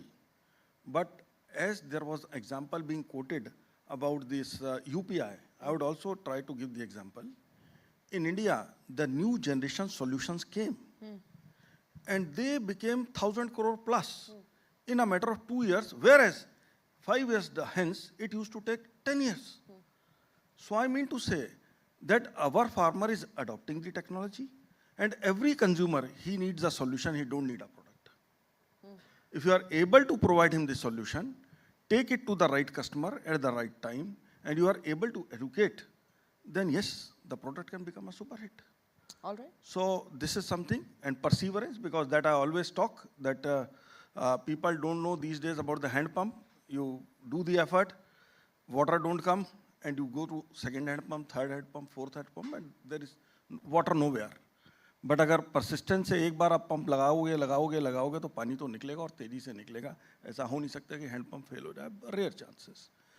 तो that is something I say कि commitment से काम करो. आप joint family में काम कर रहे हो, अकेले काम कर रहे हो. Take it as your business. आप वहाँ से पैसा कमा रहे हो. You have to enjoy the thing, and apart from enjoyment, आप घर चला रहे हो. मतलब I was born in walled city. मैं क्या देखता था कि there were large shops of lalas. Right. Very, very popular lalas. Number 1 in the market. होता था ये करोड़पति लाला जी, अरबपति लाला जी, ये लाला जी. what I saw in 25, 30 years. Karolpati Lalaji the children are looking for jobs. 50,000, 60,000, 30,000. What has happened? Lalaji had half a dozen sons. He had a brother. He also had 4, 5 sons. Now, Lalaji's business, 2 people were handling. Now there are 1 dozen. And apart from 1 dozen houses, they still again they have the children. Now, who will handle Lalaji's business? Because they have not increased shops. ऐसे में मुझे ऐसा लगता है, the people who divided, who opened the branches, people were kept at different branches within the country, within the state, outside state, they are able to fare better. Like my cousins, because I told you that 5 brothers, so all my cousins are handling different companies. We are arch rivals. But at the same time, we are the best of friends. Because everybody has his own company, handling his own company, and people are happy. All right. So it's the way how you look at the succession. Absolutely, how you look at succession and how you persevere. You know, it reminds me of a famous Hindi proverb that says, "Kaun kehta hai aasmaan mein surakh nahi ho sakta, ek patthar to tabiyat se uchalo yaro." I think that is what we need as far as taking the family business forward is concerned. But Nitin Jagtap, before I wind up this session, I have to ask. There's a lot of conversation, of course, passing down the business to the right person. They may be a part of your family, they may not be a part of the family. How do you decide how to create a succession plan when you don't find the right talent within the family? So, obviously there is no one right or wrong answer to this. But yes, again, the same thing. There are professionals, right? What Sir also said, right? So even to support the family businesses to draw their succession plans, right? Because that way, even sometimes there are mixed examples, right? It's not necessary that the suitable positions, directorial positions will go to the family members only. People try to create a mix as well, right? In the aspirations of the growth of the company. So there are mixed models, but yes, it's a difficult decision because it's driven by emotions most of the time because heart and soul has gone into that. But it's time to come that the professional services, the more and more they come into the play, probably these plannings can also happen efficiently. All right, and before I close the session, Anushil, one last question to you. Since you are one of the youngest here on the panel and you represent a family business, as far as skirmishes within families is concerned, when one person, multiple people are vying for the same position, how do you believe, as a young person in this panel, how does one go about solving those skirmishes?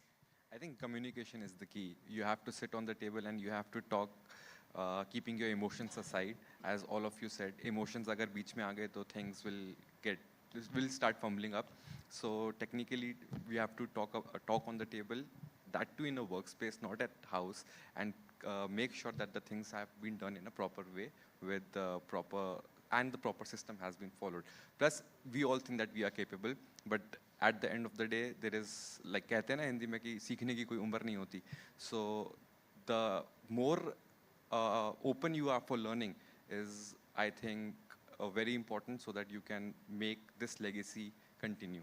All right. I think that's very wise. Communication is the key, and that's what we are doing here as well at the Visionaries of Viksit Bharat. With that, I would like to end this panel. Krishna, over to you. A huge round of applause for the panelists, please. Thank you. Huge round of applause for the panelists. Huge round of applause for all those of you who have gathered over here. It's been a wonderful, spectacular evening. We've had 2 ministers, thought leaders, some of the biggest visionaries of Viksit Bharat, the mid-sized companies who have taken time out to come over here. We'd like to thank all of you from the bottom of our heart. Of course, we will have to wait for the photo op as well. Right, thank you so much, gentlemen, for taking time out to be with us. With that, we wrap things up for the evening, but we're not done with it. We will be holding more of these thought leadership conclaves. The next one is in Bengaluru, and the next one after that is in Mumbai. This is the first edition of the Visionaries of Viksit Bharat, TV9 Network, Visionaries of Viksit Bharat, in association with SAP India, transformation partner Deloitte. Thank you so much for taking time out to be with us. We're done with it, aren't we? Absolutely, but we now invite you to join us for a final round of networking and dinner, where the conversation sparked here on the podium and the stage can continue to flourish outside. This is officially us concluding the TV9 Network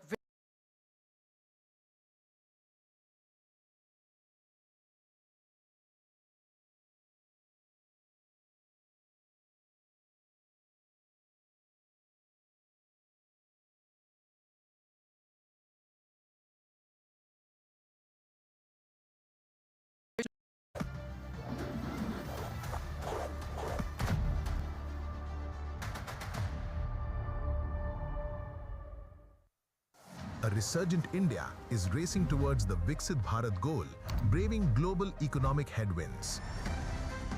Bulletproofing our economy from these uncertainties are Bharat's homegrown businesses. Powered by tech-led innovation, Indian entrepreneurs are truly scaling up, riding the next wave of disruption with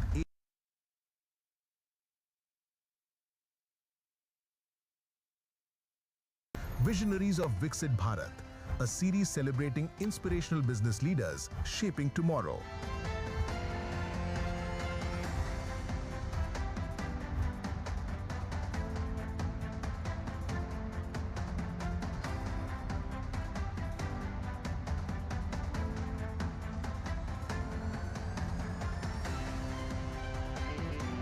Watch them take an iconic leap at Visionaries of Viksit Bharat conclaves. Exclusively on News 9.